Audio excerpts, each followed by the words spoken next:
Welcome to Haunted Voice Channel. Before we get started, just a quick reminder, there are minimal ads in this video. If you enjoy the content, please hit the like button and subscribe. It really helps me create more stories for you. Also, I'd love to know where you're from and what time you're watching. I hope you enjoy the stories, and thank you so much for tuning in. Now, let's get started. I'm not sure why I'm recording this. Maybe it's because I can't sleep and the shadows seem to be moving in ways they shouldn't. Maybe I just need to leave a record in case I don't make it back. But whatever happens, I need to get this out. It all started when my buddies and I decided to go camping in Blackwood Forest. Yeah, I know. It's a cliché. A group of friends out in the middle of nowhere, tempting fate. But we weren't your typical thrill seekers. We'd heard the rumors, the stories of strange creatures lurking in the woods, of people disappearing, never to be seen again. But of course, we didn't believe in any of that. Not until the night we met Ranger Dawson. The sun was already dipping below the horizon when we arrived at the campsite, a lonely clearing surrounded by towering pines that seemed to swallow the last rays of light. The place was remote, far enough off the beaten path that our phones had lost signal miles back. It was perfect. As we set up camp, a figure emerged from the shadows, a park ranger. He was tall, gaunt, with a face etched in shadows and lines that spoke of too many sleepless nights. He introduced himself as Ranger Dawson, and without even a hello, he said, "I hope you folks know what you're doing out here. These woods have a way of changing people." We laughed it off, thinking he was just another ranger with a campfire story to spook the tourists. But Dawson didn't laugh. Instead, he stepped closer, his eyes glinting with something I couldn't quite place. He lowered his voice and told us about the creatures, the things that weren't quite human, that walked the woods at night. "Locals call them skinwalkers or dogmen," he said, his voice barely above a whisper. "But whatever you call them, they're dangerous. They mimic sounds, call out your name in the dark, make you think you're hearing things." He paused, scanning the tree line as if he expected something to emerge right then. "Just don't leave the fire, and if you hear someone calling your name, no, you didn't." With that, he disappeared into the woods, his warning hanging heavy in the air. We tried to shake it off, chalk it up to local superstition, but as the fire crackled and darkness settled around us, I felt the weight of those woods pressing in. Every creak of a branch, every rustle of leaves seemed sharper, more sinister. Hours passed. We sat around the fire, telling jokes, trying to keep the mood light, but the forest had grown silent. Too silent.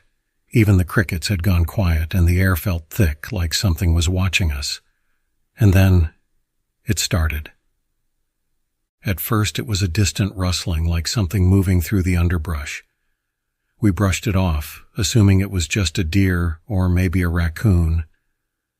But then we heard it again, closer this time and accompanied by a low, guttural growl that sent chills up my spine. The fire flickered as a shadow moved at the edge of the light. We all turned, squinting into the darkness, but saw nothing. One of my friends, Jake, called out, laughing nervously, "Nice try, Dawson. We're not falling for it." But the shadow didn't respond. Instead, it seemed to grow, stretching up to the height of the trees before slipping silently back into the darkness. I don't know how long we sat there, staring into the woods, waiting for something to jump out at us. And then, from the blackness, I heard my name. It was soft, almost a whisper, but unmistakable. "Chris." I whipped around, scanning the trees, but there was no one there. I knew my friends hadn't said it. I could see them, frozen with the same look of terror on their faces. Another voice followed, this time louder, more insistent. "Jake." Jake's face went pale and he opened his mouth to answer, but I grabbed his arm, shaking my head. "Don't. That's what they want." And then we saw it. A figure standing just beyond the firelight. It was tall, hunched, with limbs that seemed too long, too thin, as if someone had stretched a human shape into something unnatural. Its eyes glinted in the darkness, reflecting the firelight like a pair of hungry predators. But the worst part, it had Jake's face. Or at least, it tried to. Its features were distorted, shifting, as if it couldn't quite remember what a human looked like. Its mouth opened and my name came out again, but this time it sounded like it was choking on the words. I stepped back, dragging Jake with me as the creature took a slow, shuffling step forward. That's when the others started. Shadows slipped out from behind trees, creeping closer with every step we took. Each one wore a face we recognized, my friends, my family, even my own. But they were all wrong, twisted, mocking, like something had taken the faces of people I loved and distorted them into a sick imitation. We ran. We didn't look back, didn't stop until we burst into a clearing, panting and gasping for breath. But as we stood there, catching our breath, the silence fell again. And in that silence, we heard Dawson's voice. "I warned you. They don't let you leave once you've seen them." We spun around, but he wasn't there. Just the trees, stretching out like skeletons under the moonlight. And then, a new horror dawned on us.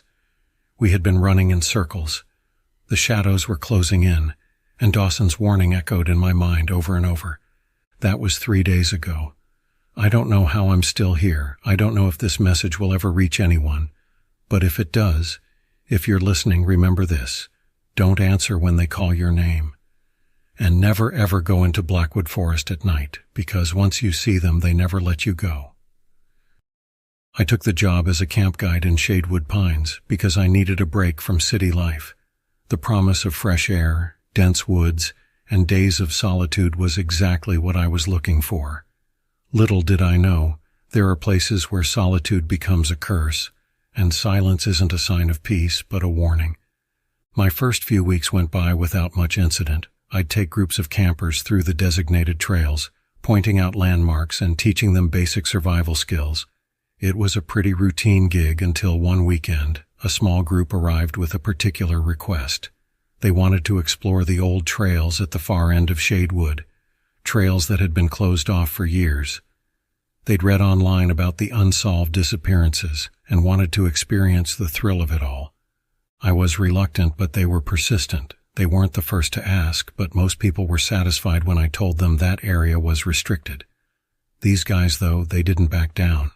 So against my better judgment, I agreed to take them, on the condition that we'd turn back at the first sign of trouble. The day we set off was gray, with low clouds hanging in the sky, as if even the sun wanted nothing to do with what we were about to find.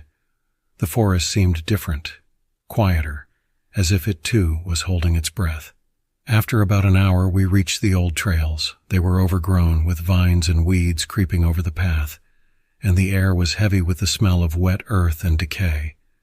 As we walked, the group was full of nervous laughter and joking around, but something felt off. I couldn't shake the feeling that we were being watched.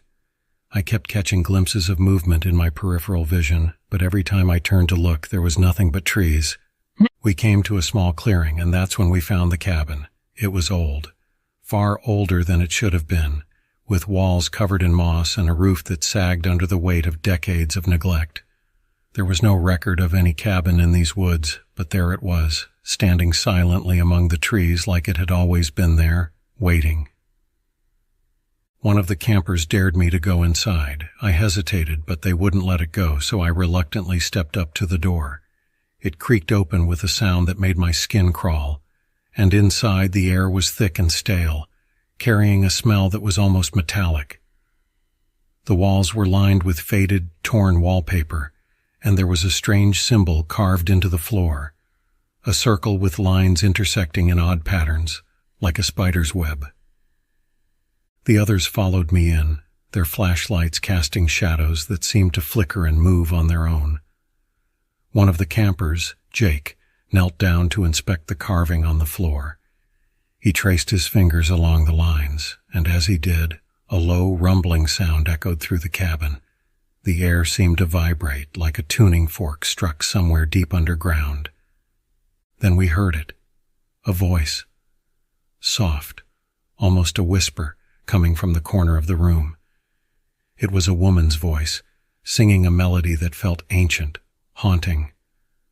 I turned, shining my flashlight toward the corner, but there was nothing there, just empty space and peeling wallpaper. But the voice continued, growing louder, filling the cabin with a mournful, echoing song that seemed to seep into my bones. Jake stood up looking pale. "We should go," he said, and for once, everyone agreed. But as we turned to leave, the door slammed shut with a force that shook the walls. We all froze, staring at each other wide-eyed. I ran to the door, pulling on it with all my strength, but it wouldn't budge. It was as if something on the other side was holding it shut, something far stronger than any of us. The air grew colder and the song grew louder, now accompanied by the sound of footsteps, heavy and deliberate, pacing just outside the cabin. I felt a chill run down my spine, and when I turned around, I saw them, figures in the windows peering in with hollow eyes. They looked human, but there was something wrong with their faces. Their skin was stretched too tight, their mouths fixed in wide, unnatural grins. One of the campers, Sarah, started screaming, and that's when the walls began to move. I swear they were shifting, closing in on us, as if the cabin itself was alive, determined to swallow us whole. I grabbed a chair and smashed it against the window, but the glass didn't break. It was like hitting solid stone. The footsteps outside grew louder, circling the cabin, and the air filled with a foul stench, like sulfur mixed with decaying leaves. I tried the door again, and this time it gave way, swinging open with a violent force that nearly knocked me off my feet. We didn't waste a second. We bolted out of the cabin, running blindly through the forest, desperate to get away from whatever was in there with us. But the forest had changed. The trees were different, twisted and gnarled, their branches reaching out like skeletal arms trying to grab us. The trail was gone, replaced by a narrow path that seemed to wind endlessly through the darkness. I could still hear the song, faint now, but it followed us, lingering on the air like an unshakable curse. After what felt like hours, we finally stumbled out of the woods, back onto the main trail. I turned to look, but there was no sign of the cabin, just the dense, impenetrable forest stretching out behind us.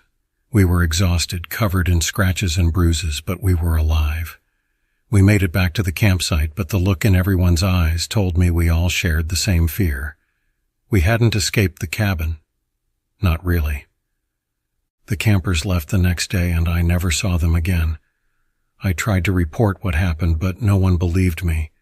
They said the old trails were a myth, that there was no cabin out there. But I know what I saw. We all do. Sometimes when I'm out on patrol, I hear that song again, faint and distant, carried on the wind. I tell myself it's just my mind playing tricks on me, but deep down, I know better. The cabin is still out there, hidden in the depths of shadewood pines, waiting for the next unlucky soul to wander off the path. And if you ever find yourself near those woods, remember this: don't go looking for what you're not meant to find. Because in shadewood pines, some doors once opened never really close.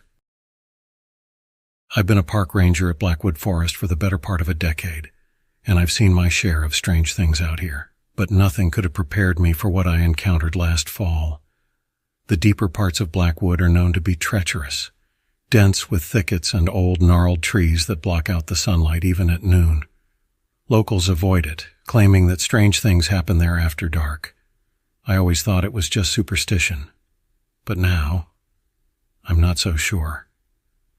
One late October evening, I was assigned to patrol the northern quadrant of the forest, near an area that locals call the Hollow. It's a place surrounded by legends, whispered stories of creatures that wander the woods and mimic the voices of the lost.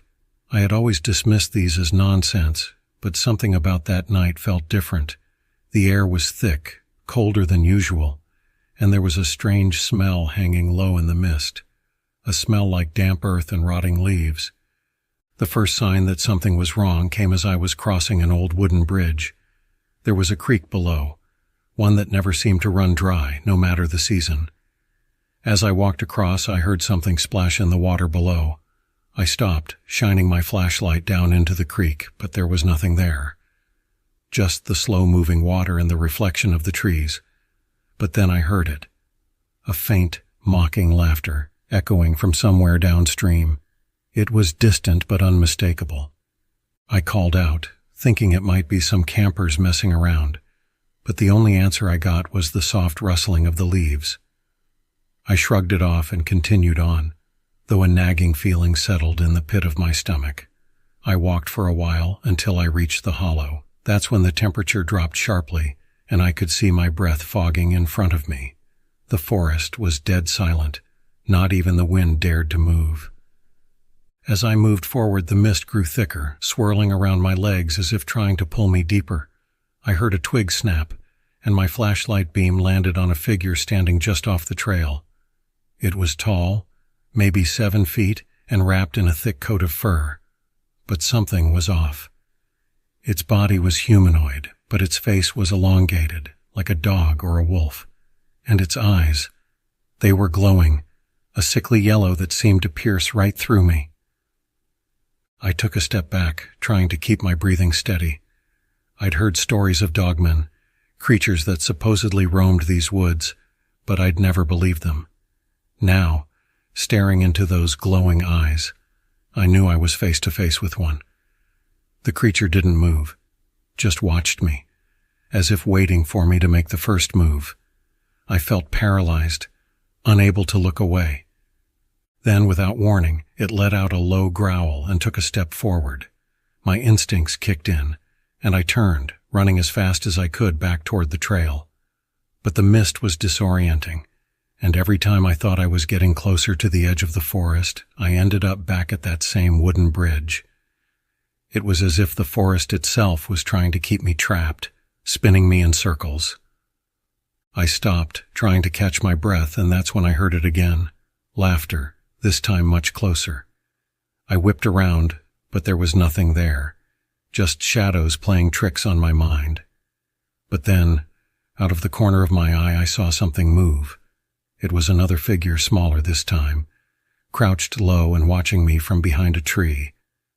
I could just make out its face, human-like but with hollow, empty eyes.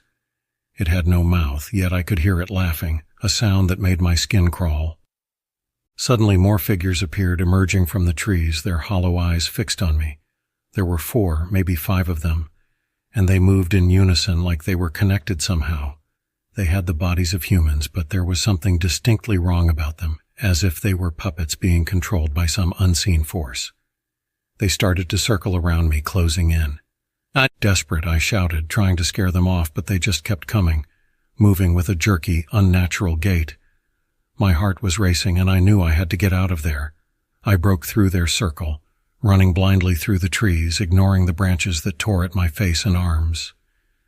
I could hear them behind me, their laughter growing fainter, but still there, echoing through the woods.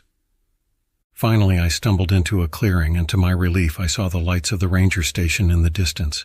I sprinted toward them, not daring to look back. When I burst through the door, the other rangers looked at me, wide-eyed. They could see the panic on my face, and I didn't need to explain. They knew the stories. After a few moments, one of the older rangers pulled me aside. He told me about the Watchers, spirits that protect the deeper parts of Blackwood, creatures that mimic the faces of those who have lost their way. He said the Dogman was their guardian, a creature that ensures no one ventures too far into their domain. I asked him if anyone had ever come back from the hollow after seeing the Watchers. He looked at me, his face pale, and simply shook his head. It's been a year since that night, and I've avoided the northern quadrant ever since. But sometimes, when the wind is just right, I swear I can hear that laughter again, faint and mocking, calling me back into the woods. I don't know if they'll ever stop watching, but one thing is for sure, I'm never setting foot in the hollow again. And if you ever find yourself near Blackwood Forest, take my advice. Stay on the marked trails, and never ever answer when you hear your name called from the darkness. The Watchers never forget a face. I should have known better than to take the midnight shift. Every ranger knows that Hollow Grove isn't a place you want to be alone after dark. But duty calls, and I was the newest ranger in the area, so I didn't really have a choice. Besides, I'd always thought the stories were just that, stories. Tales to scare the city folk and keep kids from wandering too deep into the forest. But on this particular night, I realized just how wrong I was.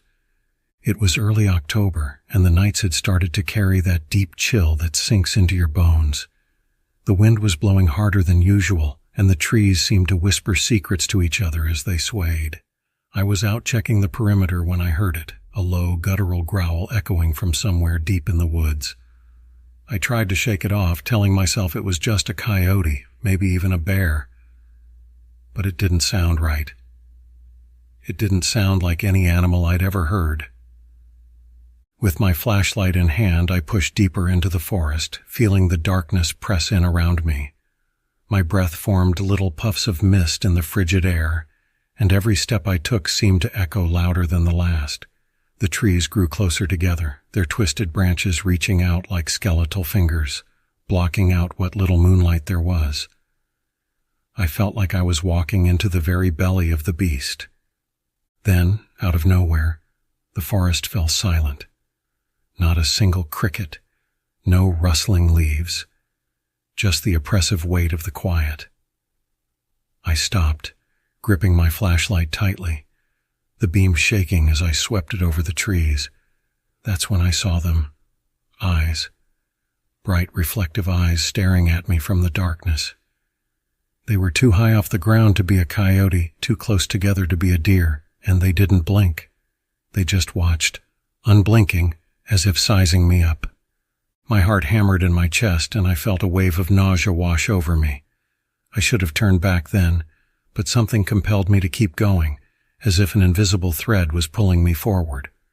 The eyes disappeared, but I could hear something moving just out of sight, keeping pace with me. I sped up, trying to shake the feeling that I was being hunted, but no matter how fast I walked, the footsteps stayed with me. Suddenly the trail forked. I'd walked this path 100 times, but I had never seen it split like that before. One path led back toward the ranger station. The other veered off into a part of the forest that wasn't on any map. I hesitated, feeling a strange pull toward the unmarked path. It was like the forest itself was drawing me in, and despite every instinct screaming at me to turn back, I took a step toward the darkness. The temperature dropped sharply, and a foul stench filled the air, like rotting meat mixed with wet earth. My flashlight flickered, casting eerie shadows on the twisted trees that now seemed to loom over me like silent sentinels. Then I heard it, the sound of footsteps, heavier now and getting closer. I whipped around, the beam of my flashlight landing on something that stopped me cold. Standing there just beyond the reach of the light was a figure. Tall, emaciated, with limbs too long and a face that was more beast than human. Its skin was a patchwork of fur and flesh, like it couldn't decide what it was supposed to be. I knew in that moment that I was looking at a skinwalker, a creature I had always dismissed as a myth, a campfire tale, but it was real, and it was staring right at me. I froze, barely daring to breathe. It took a step forward, and then another, its body moving in unnatural, jerky motions. The stench grew stronger, and I could see its mouth opening, revealing rows of jagged, yellowed teeth. I took a step back, my heart pounding so loudly I was sure it could hear me. Then, just as suddenly as it had appeared, the skinwalker let out an ear-piercing screech and bolted off into the trees faster than any creature I'd ever seen. I stood there, rooted to the spot, wondering if it was gone for good. But the forest didn't relax. The silence was back, heavy and thick, pressing down on me. I forced myself to turn around only to find the path had changed again. The trail that had led me into the woods was gone, replaced by an endless stretch of twisted trees. Panic surged through me. I spun around, hoping to catch sight of something familiar, but the forest had swallowed me whole. There was no way out. Just when I thought things couldn't get worse, I heard a voice. It was a woman's voice, soft and distant, calling my name. Ranger Thomas. It sounded almost familiar, like someone I'd known long ago. I knew I should ignore it, but the way she said my name, so comforting, so warm, I found myself walking toward the sound, deeper into the dark. The voice led me to a small clearing. In the middle of it was a cabin, old and dilapidated, with the door hanging off its hinges. I knew this place shouldn't exist. I'd never seen a cabin here before, and I knew the forest well, but there it was, standing in front of me like it had been waiting. I stepped inside and the smell hit me first, decay, mold, and something else, something metallic. The interior was filled with strange markings on the walls, symbols I didn't recognize but that made my skin crawl. And there, in the center of the room, was a mirror. It was cracked, the shards reflecting my face back at me in fragments. But then I noticed something horrifying. My reflection. It wasn't moving like I was. The realization washed over me like ice. The reflection grinned, an unnatural, twisted smile that didn't belong on my face. It mouthed words I couldn't hear, but I understood. It was taunting me, showing me what I would become, a prisoner of this place just like all the others who had heard the forest's call. I stumbled backward, the room spinning around me.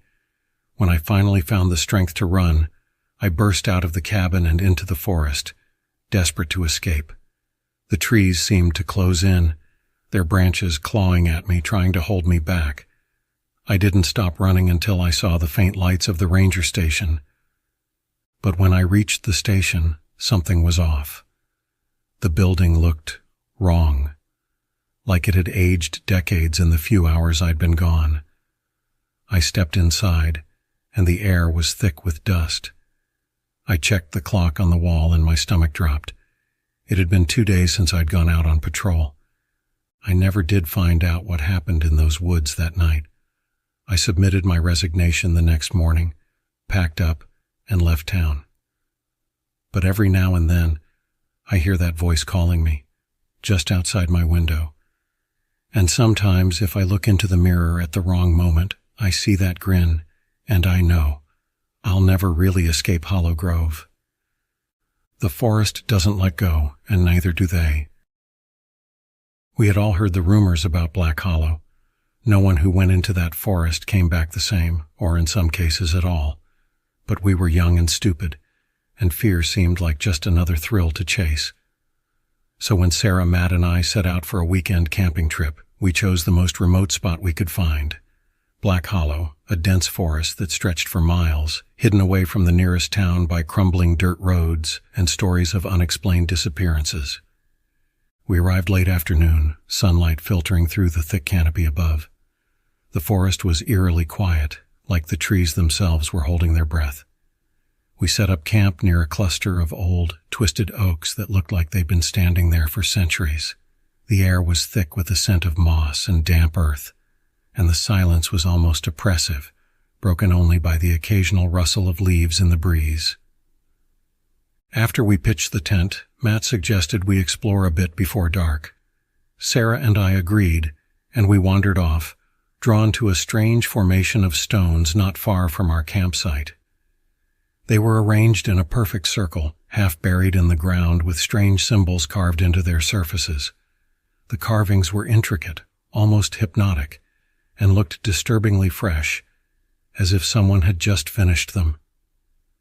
"I don't like this," Sarah muttered, rubbing her arms as if she were cold, even though the air was still. Matt, ever the skeptic, laughed it off, saying it was probably just some ancient burial site or maybe a prank by other campers.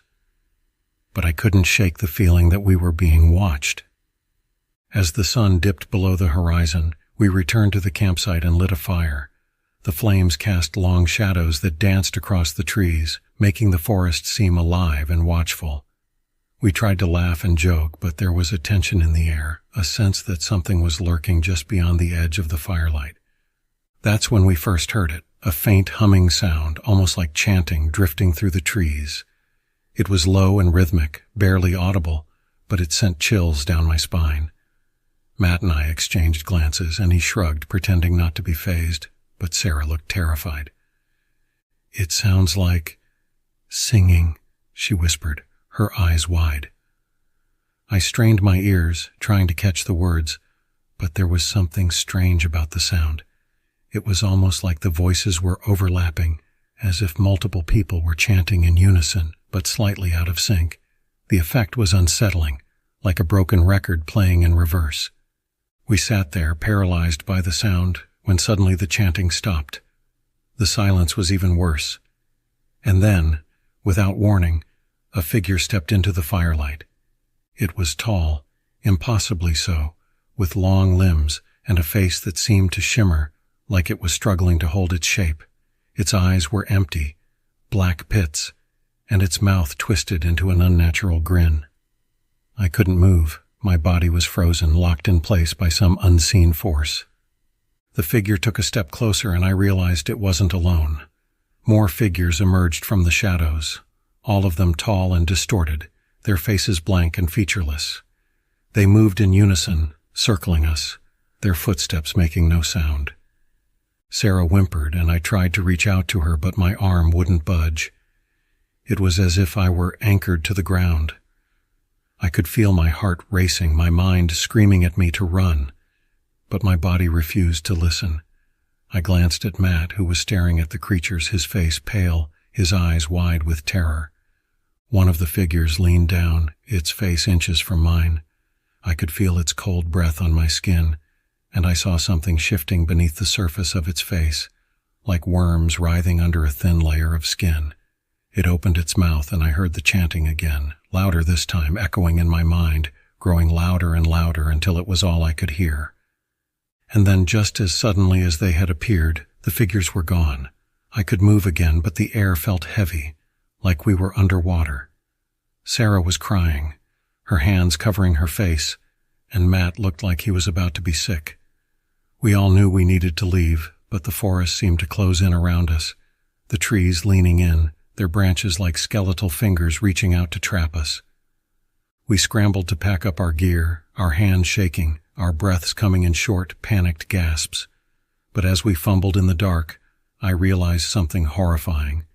The path we had taken into the forest was gone. The trees had shifted, rearranged themselves, blocking our way out. We were trapped. Panicking, Matt tried to run in the direction he thought was right, but he vanished into the darkness, his footsteps fading until there was only silence. Sarah and I called out to him, but there was no answer. Only that dreadful, suffocating silence. Hours passed, or maybe minutes, I couldn't tell. Time seemed to stretch and warp in that terrible place. We wandered through the forest, desperately trying to find our way back, but every path led us back to the circle of stones, as if the forest itself were playing with us, twisting and bending to keep us from escaping. Eventually, we stumbled upon a clearing, and I saw something that stopped me cold. There, standing in the center of the clearing, was Matt. He was facing away from us, motionless, his head tilted at an unnatural angle. I called his name, but he didn't respond. As I got closer, I saw why. Matt wasn't alone. The creatures were there, circling him, their bodies distorted and twisted, their faces a horrible mimicry of human features. And as I watched, one of them reached out, placing its hand on Matt's shoulder. His body shuddered, and when he turned to face us, his eyes were empty, his mouth stretched into that same unnatural grin. He took a step toward us, his movements jerky, like a puppet on strings. Sarah screamed, and we ran, stumbling through the trees, our breaths coming in ragged gasps. Behind us, I could hear them following, their footsteps silent, their eyes watching. We ran until we saw the faint glow of dawn filtering through the trees. By some miracle, we found the edge of the forest and stumbled out onto the dirt road. We didn't stop until we reached the car, slamming the door shut, our hands shaking as we fumbled with the keys.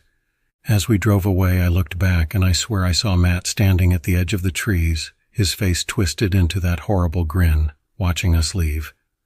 Sarah and I never spoke about that night again, but sometimes, late at night, I hear that faint chanting in the distance, and I see Matt's face in my nightmares, his eyes empty, his mouth stretched into that impossible grin. And I know deep down that the forest hasn't forgotten us. It's waiting, watching, biding its time until we return to Black Hollow, and next time, it won't let us go. I'd been looking forward to this camping trip for weeks.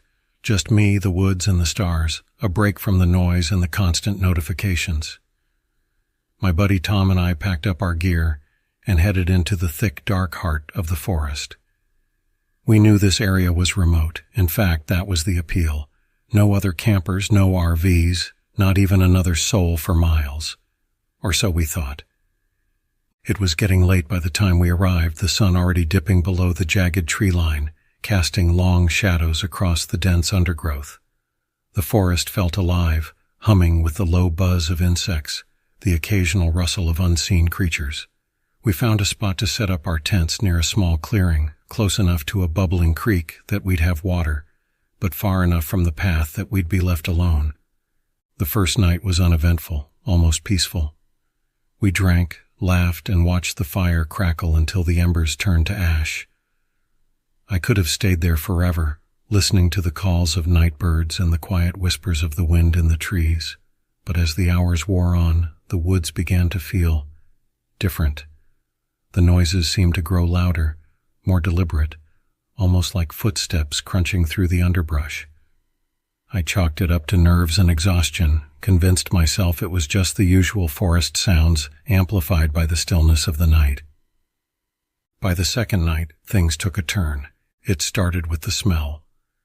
Around dusk, an unbearable stench filled the air, sharp and metallic like rotting meat mixed with sulfur. I'd never smelled anything like it. Tom noticed it too, wrinkling his nose and glancing around nervously. "Maybe there's a dead animal nearby," he muttered, but there was no conviction in his voice. We brushed it off and tried to settle in, but that night I had trouble sleeping. The woods were too quiet. It was as if everything, the birds, the insects, even the wind, had fallen silent. I lay there straining my ears, and then I heard it. A low growling so deep it seemed to vibrate through the ground beneath me. It was distant but unmistakable, a primal, guttural sound that sent a chill down my spine. "Did you hear that?" I whispered, peeking over at Tom's tent. He was awake too, his flashlight beam slicing through the darkness. "Yeah," he replied, voice barely above a whisper. "Probably just a wolf, right?" But there was something in his eyes, a flicker of doubt that I knew mirrored my own. We both knew wolves didn't growl like that. Not in this part of the country, and not with such a strange, almost human tone. The next morning, we decided to explore a bit, hoping the daylight would shake off the uneasy feeling that had settled over us. As we trekked through the forest, we came across strange marks on the trees, long, deep scratches gouged into the bark, like something had raked its claws through them. They were high up, far too high for any animal I knew of around here. "What the hell could have done this?" Tom asked, running his hand over the rough grooves. I had no answer, but the sight of those claw marks sent my stomach into a knot. I felt watched, exposed, like prey being stalked by some unseen predator. We pushed on, hoping to find signs of other campers or maybe even a ranger station. But the deeper we went, the more twisted and gnarled the trees became, their branches forming sinister shapes that seemed to reach out toward us. And that smell was back, stronger than ever, as if it were following us, clinging to our clothes and filling our lungs. By the time we stumbled upon an old abandoned ranger station, the sun was beginning to set, casting an eerie glow over the place. The building was in ruins, walls covered in thick moss and vines creeping through the broken windows. But we found something inside that made my blood run cold, a notebook, weathered and falling apart, stuffed into a drawer. Flipping through its pages, I saw scrawled notes about strange sightings in the area, mentions of dogmen and skinwalkers. One entry stood out. November 3rd. Saw something outside the station. Looked like a man, but the face was wrong. Too long, too narrow, eyes that glowed like embers. Heard it whisper my name, though I was alone. As I read that last line, I heard a noise from outside, a faint rustling, followed by a low growl. Tom and I exchanged a glance, and I could see my own fear mirrored in his eyes. We grabbed the notebook and bolted, sprinting back through the woods, our flashlights cutting through the darkness as shadows seemed to move all around us. We made it back to the camp, but by then night had fallen, and the forest was alive with sounds. Strange sounds. We tried to pack up quickly, but something was watching us. I could feel its eyes on my back, cold and malevolent. I turned around, and for a split second I saw it. A tall, gaunt figure standing just at the edge of the trees, its face obscured but its eyes glowing, burning red against the blackness. We abandoned everything, leaving the tents, our gear, even the fire still smoldering. We ran, crashing through the underbrush until we finally reached the path back to the car. As we sped away, I dared to look back, half expecting to see that figure chasing us. But the woods were empty, silent once more. It's been weeks since that night, but I can't shake the feeling that it's not over. Sometimes, when I'm alone, I catch a whiff of that smell, or hear a low growl in the distance. And last night, as I was drifting off to sleep, I thought I heard someone whisper my name, just outside my window. I got up to check, but there was nothing there, just shadows and silence. But somehow I know it's still watching. I can still smell the damp earth and feel the biting chill of the Whispering Pines forest. What was supposed to be an escape from the daily grind turned into a waking nightmare that I'll never fully shake off. I'll take you back to the night it all started. I was drawn to the place because of its remoteness. The Whispering Pines wasn't even on most maps. It was a few hours off any major road, deep within an old-growth forest that felt almost untouched by human hands. My friend Jake was up for an adventure, and I needed to escape the monotony of city life. Just the two of us, a tent, and a couple of backpacks stuffed with essentials. We weren't worried. We'd been camping before. The first sign that something was wrong came at dusk on the first night. We'd just finished setting up camp beside a narrow creek that snaked through the towering pines. The air was thick with the scent of pine needles and decay, the kind of smell that lingers in your nostrils. The sun was setting, and long shadows stretched across the ground, transforming the forest into a dark labyrinth. As Jake gathered wood for the fire, I wandered a little further from camp, snapping photos of the forest. That's when I saw it, a figure standing among the trees, just far enough away that I couldn't make out any details. I called out, thinking maybe it was another camper, but it didn't respond. It just stood there, motionless. Then, without warning, it turned and vanished into the dense undergrowth, almost as if it had been absorbed by the shadows. Back at the camp, I told Jake about it, but he just laughed it off, saying I was spooking myself out. We got the fire going, and the warmth was a comfort against the growing chill.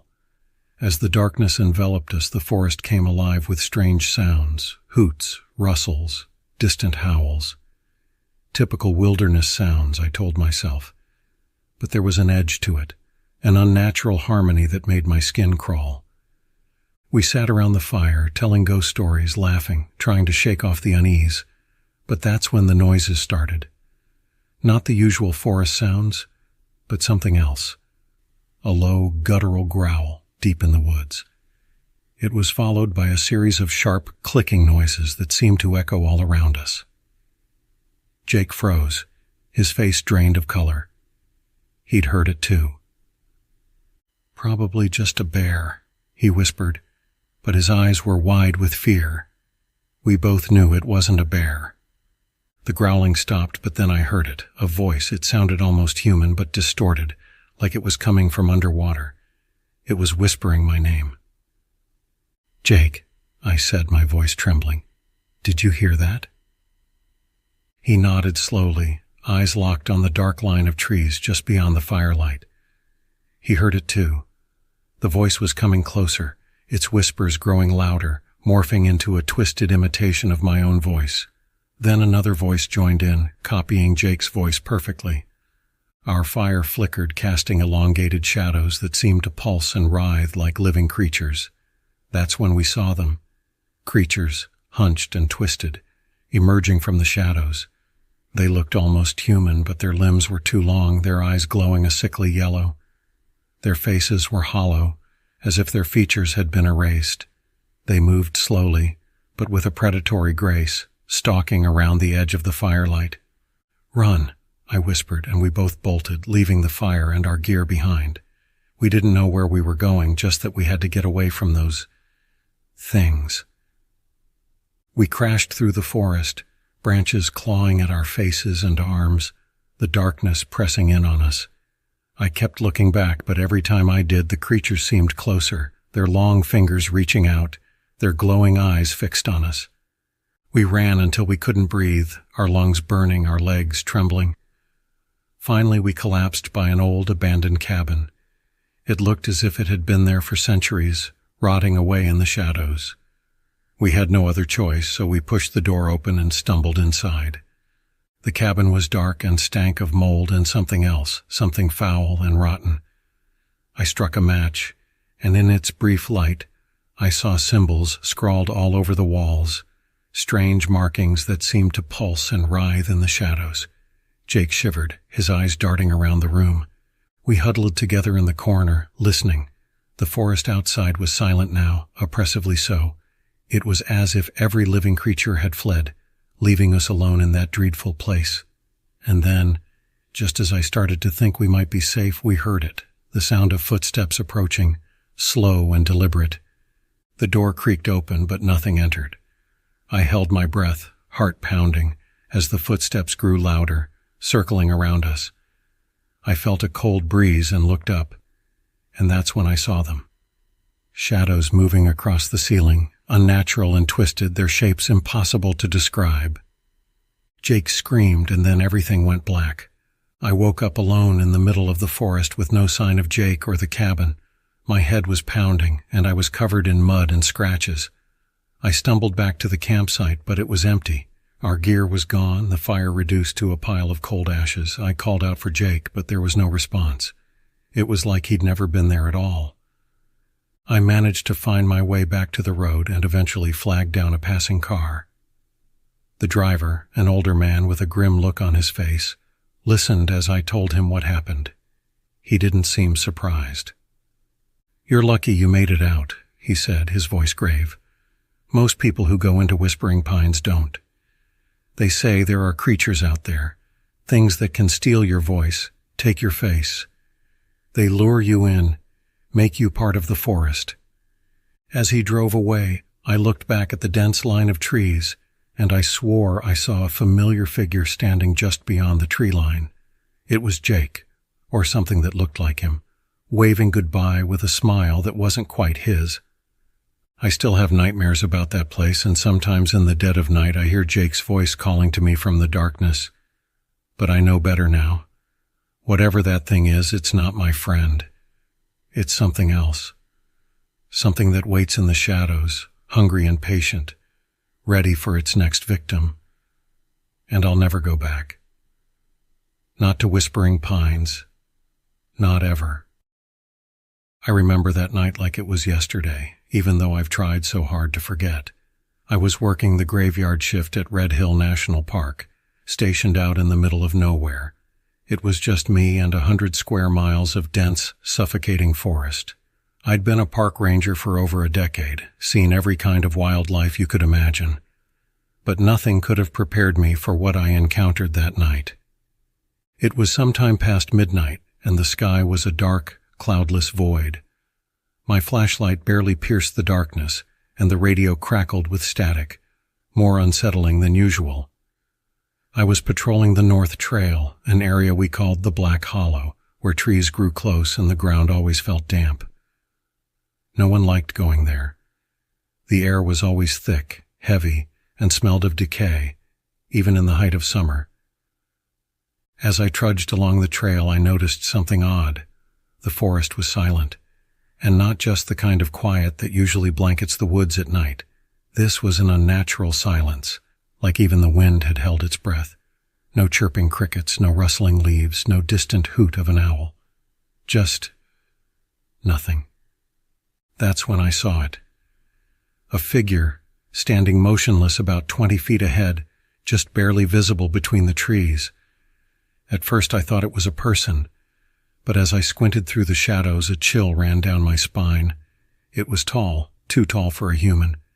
Its limbs were elongated, stretching unnaturally from its body, and it had eyes that glowed a sickly yellowish green, almost like they were reflecting light, though I wasn't shining my flashlight at it. I swallowed hard, frozen in place. A voice in my head told me to run, but my feet were glued to the ground. I was a park ranger. I'd trained for this kind of thing, hadn't I? But the fear that gripped me wasn't rational. It was primal. Deep down, some part of me knew that I was not supposed to be here, that no one was supposed to see this thing. Then it moved. I say moved because walked doesn't begin to cover it. It seemed to glide, almost like it was floating, its limbs hanging loosely as if they were barely attached to its body.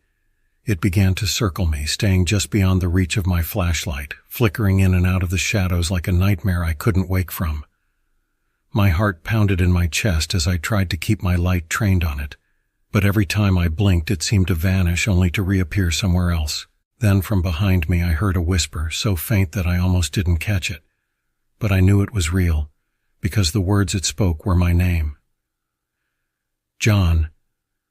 The voice was low, guttural, and laced with something sinister. It wasn't just speaking my name, it was tasting it, savoring it. I whipped around, but there was nothing there. The forest was empty except for that thick, oppressive darkness. And then a sudden foul stench hit me, a mix of rotting meat and sulfur. I gagged, covering my nose, and stumbled backward, desperate to get away from the smell. That's when I saw the tracks on the ground. They weren't footprints. They were more like claw marks gouged deep into the earth, leading off into the trees. Whatever it wasn't alone. The prints diverged, leading in multiple directions like a pack had passed through here, each claw digging into the dirt with terrifying force. I turned to go back the way I came, but I couldn't find the trail. I knew this forest like the back of my hand, yet the path had vanished, swallowed by the trees that now loomed over me like silent, waiting giants. Panic set in as I realized I was lost, disoriented in a place I'd walked 100 times before. Then I heard it, a low growl coming from somewhere to my left. I shone my flashlight in that direction, and there it was, a hulking shape, like some twisted cross between a man and a wolf. Its fur was matted and dark, its snout dripping with saliva, and its eyes, they were empty. Black pits, devoid of any hint of life, locked onto me with a hunger that chilled me to my core. And then it spoke, not with its mouth, but in my mind, like it was reaching into my thoughts, clawing through my memories. You're not the first. You won't be the last. I couldn't breathe. My mind was racing, trying to make sense of what was happening, but there was no logic here, no reason, just pure, unadulterated terror. I don't remember how long I stood there, paralyzed by fear. But at some point the creatures disappeared. The darkness lifted, and the sounds of the forest returned, as if nothing had happened. I stumbled back to the ranger station, my mind reeling, trying to process what I'd seen. But when I tried to tell my supervisor, he just looked at me with a strange expression and shook his head. "I've heard that story before," he said, almost like he was talking to himself. "You're not the first ranger to come back with a tale like that. But no one ever believes it." As I sat there, the horrible truth dawned on me. I'd been marked. The creatures had let me go, but I knew they'd be back. Every night, when the forest goes quiet, I can feel them watching, waiting. And when I close my eyes, I still see those empty, hollow eyes staring back at me, pulling me back into that darkness, into the black hollow, where they wait for me to return. I'm not the first, and I know I won't be the last, but I fear that next time I might not make it out alive. The last place I ever thought I'd be spending a cold autumn night was an old fire tower in the middle of Raven Ridge Forest. But here I was, 3 stories above the ground, with nothing but a flashlight and a radio for company. I'd taken up a temporary job as a lookout ranger, and this was my first night on the job. It was supposed to be easy. Just keep an eye out for fires or lost hikers, that sort of thing. But by midnight, I realized something was off. The forest below was unnaturally still.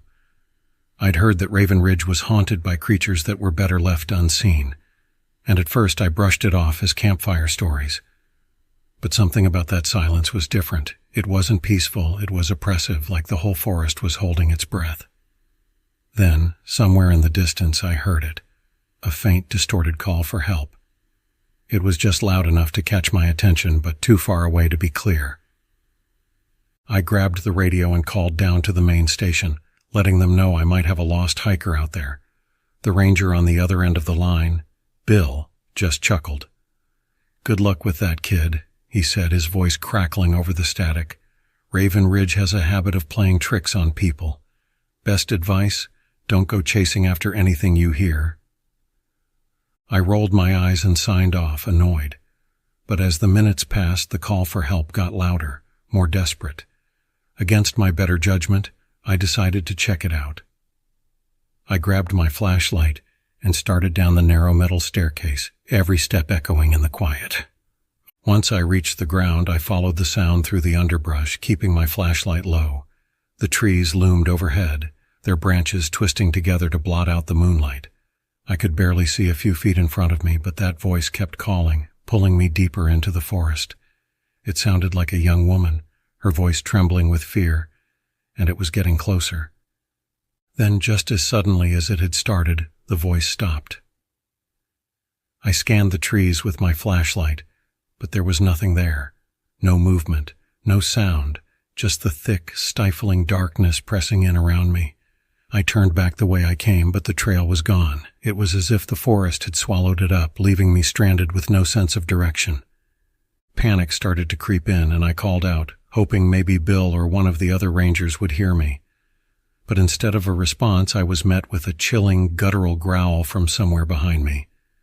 I froze, my heart hammering in my chest as the growling grew louder, closer.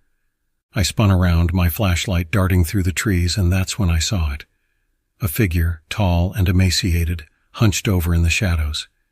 Its eyes glowed a sickly yellow, and its limbs were twisted, as if they'd been broken and reset in all the wrong places. It took a step toward me, its body moving in jerky, unnatural motions. I knew, without a doubt, that whatever this thing was, it wasn't human. I backed away slowly, keeping my flashlight trained on it, but it kept coming, shambling closer, its mouth hanging open in a twisted, slack-jawed grin. And then it spoke, its voice an eerie echo of the woman's cries for help. "Please, help me." The words were distorted, unnatural, like it was struggling to form them with a mouth that didn't quite know how to make human sounds. I turned and ran, crashing through the underbrush, not caring where I ended up as long as it was far away from that thing. My lungs burned, my legs ached, but I kept going, blindly stumbling through the forest. I could hear it behind me, its footsteps heavy and uneven, but I didn't dare look back. Finally, I burst into a clearing, the fire tower looming up ahead. I ran to the ladder and scrambled up as fast as I could, my hands slipping on the cold metal rungs. I reached the top, bolted the door, and collapsed on the floor, gasping for breath. I thought I was safe.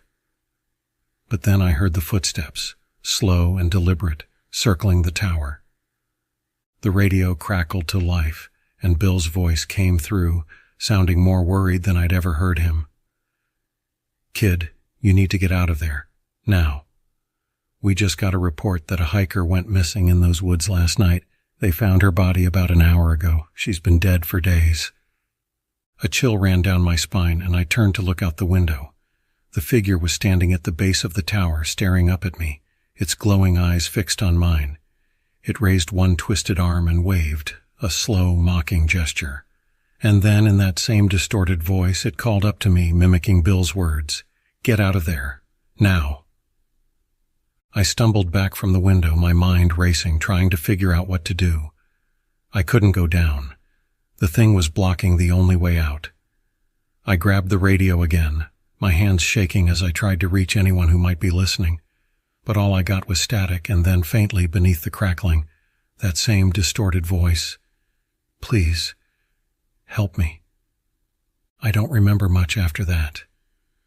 Somehow, I made it back to the main station, though I don't remember the walk. I was in a daze, my mind blank, my body numb. Bill said he found me wandering along the edge of the forest at dawn, muttering to myself. I quit the job the next day. I couldn't go back there, not after what I'd seen. But sometimes in the dead of night I still hear that voice, calling out for help from the depths of the forest. And I know that whatever it is, it's still out there waiting, using that poor woman's voice to lure in anyone foolish enough to listen. And now, when I close my eyes, I see its twisted grin and those glowing eyes, watching me from the shadows, waiting for me to come back. I've been a wilderness guide for most of my life, taking people on hiking, camping, and survival trips through some of the most remote parts of the Appalachian Mountains. But one night out there changed everything for me. I don't lead tours anymore. I don't even go near those woods. This is the story of why. It was early autumn and the leaves were just starting to change. I had a small group with me, 4 college kids looking for a thrill. They'd signed up for an advanced 3-day trek deep into the woods. They wanted the real wilderness experience. By day 2, they were loving it, full of excitement, snapping photos and pushing each other to go further. On the 3rd day, we set out early, planning to reach a lookout point that offered a view of the valley below. The trail was rugged and rarely used, but I knew it well. About an hour into the hike, I noticed something odd. The forest around us had gone quiet. Normally, you'd hear birds, insects, the rustling of small animals, but there was nothing, just an unnatural silence that made my skin crawl. I brushed it off at first, thinking it was just the weather, but as we went on, I couldn't shake the feeling that something was watching us.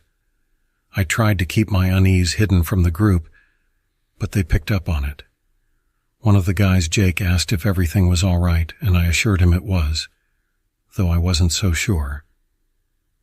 Around midday, we reached a small clearing. I suggested we stop for lunch, hoping that taking a break would help ease the tension I felt.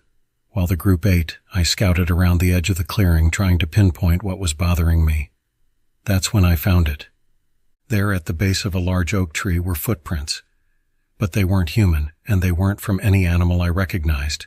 The prints were massive, larger than a man's hand, with elongated toes and deep claw marks at the tips. I knelt down to get a better look, and that's when I noticed the smell, a stench of rot and decay so strong it made my eyes water. I returned to the group, forcing myself to act normal. I knew whatever made those prints wasn't something I wanted to encounter. But before I could get everyone packed up, one of the girls, Emily, wandered over to where I'd been. I saw her freeze, staring at the tracks. She looked up at me, eyes wide with fear, and whispered, "What made those?" I didn't have an answer. I just told everyone we needed to keep moving, to stay close and not wander off the trail. We packed up quickly and pressed on, but the forest felt different now. It was as if the trees themselves were watching us, leaning in closer with every step. As the sun started to set, we came upon an abandoned campsite. It looked recent, maybe a few days old. The tent was ripped, and there were scattered belongings, a backpack, a few cans of food, a flashlight with dead batteries. But there were no signs of the campers, no bodies, no blood, just an eerie emptiness. The kids wanted to investigate, but I told them no. I could feel it, that growing sense of dread, clawing at the back of my mind. We kept walking, but I knew we weren't alone. I could hear faint whispers like voices carried on the wind, but distorted, unnatural. The trees seemed to close in around us, and the trail became harder to follow. Then, as we rounded a bend, we saw it, a figure standing in the shadows just off the path.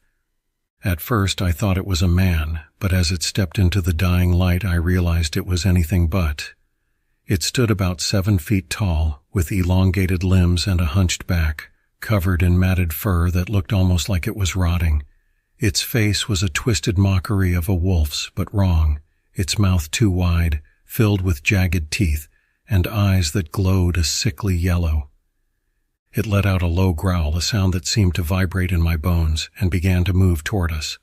I yelled for everyone to run, and we bolted, crashing through the underbrush, not caring where we were going as long as it was away from that thing. I could hear it behind us, crashing through the trees, impossibly fast. We stumbled into another clearing, and I realized with horror that we were back where we'd started, back at the ripped tent and abandoned campsite. It didn't make sense. We'd been running in a straight line, or so I thought. The creature was gone, but the silence was even worse than before. The kids were panicking, demanding answers I didn't have. That's when Emily pointed at the ground. The footprints, the same ones I'd seen earlier, were all around us, circling the campsite. And among them were fresh human footprints. But they didn't belong to any of us. I recognized them. They were from an old pair of hiking boots, the ones my dad used to wear before he disappeared in these woods years ago. I felt a cold wave of fear wash over me. My dad had vanished on a trip just like this one. He'd never come back, and we never found a trace. I knew these woods like the back of my hand, but suddenly they felt foreign, like I'd never really known them at all. We didn't wait. We started moving, sticking close together, not daring to look back. But every so often, I'd see flashes of movement in the trees, a dark figure, keeping pace with us just out of sight. It felt like we were being herded, guided by some unseen force. By the time we finally broke through the tree line and saw the headlights of the van waiting at the trailhead, it was pitch dark. We didn't speak on the drive back. I dropped the kids off at their dorm and they thanked me in hushed voices, like they didn't quite believe what had happened. I never saw them again, and I haven't been back to those woods since. I left that life behind, but sometimes late at night I'll hear a low growl outside my window, or catch a glimpse of something moving in the shadows. And I wonder if that thing is still out there, waiting, or if my dad, wherever he is, ever found a way out. I used to think I knew what the wilderness held. As a volunteer search and rescue worker, I'd spent years in the Colorado Rockies, helping lost hikers and guiding them back to safety. But last winter, something happened that changed everything I thought I knew about those mountains. I'm telling this now because I can't keep it to myself anymore. I need someone else to know, to believe me, because I can't sleep at night. Not anymore. It was a snowstorm that brought us out. A pair of hikers, a father and his teenage daughter, had gone missing near Eagles Ridge. They'd been hiking a well-known trail but hadn't returned to their car by dusk. With a storm rolling in, the temperature was dropping fast and every minute counted. I set out with another volunteer, Matt, both of us bundled in layers, with gear strapped to our backs and radios in hand. We made it to Eagles Ridge just as the first snowflakes began to fall. The storm was coming in quicker than expected, and visibility was dropping fast. We'd have to work quickly. Matt and I split up, planning to sweep different sections of the trail, our radios set to the same channel so we could stay in touch. The wind was picking up, and within minutes my tracks were already filling with snow. I'd been searching for about an hour, calling out for the hikers, when I caught sight of something in the distance. Through the swirling snow, I saw what looked like a figure, standing impossibly still.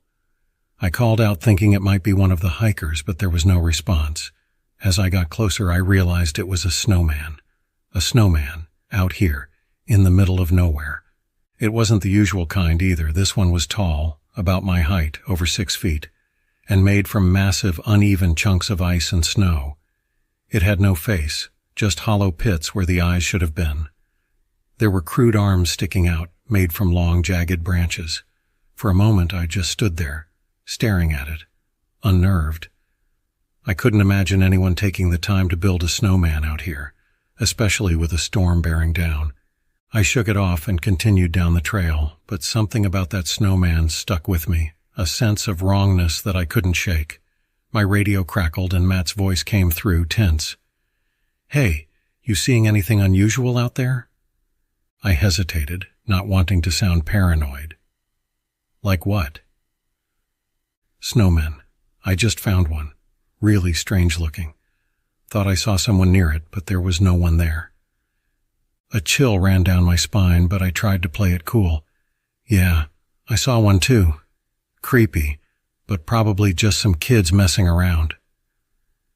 Matt didn't sound convinced, but we both agreed to keep looking. The storm was getting worse, and the light was fading. I knew we'd have to turn back soon, but I was determined to find some sign of those hikers. I pressed on, scanning the area, and that's when I saw another one.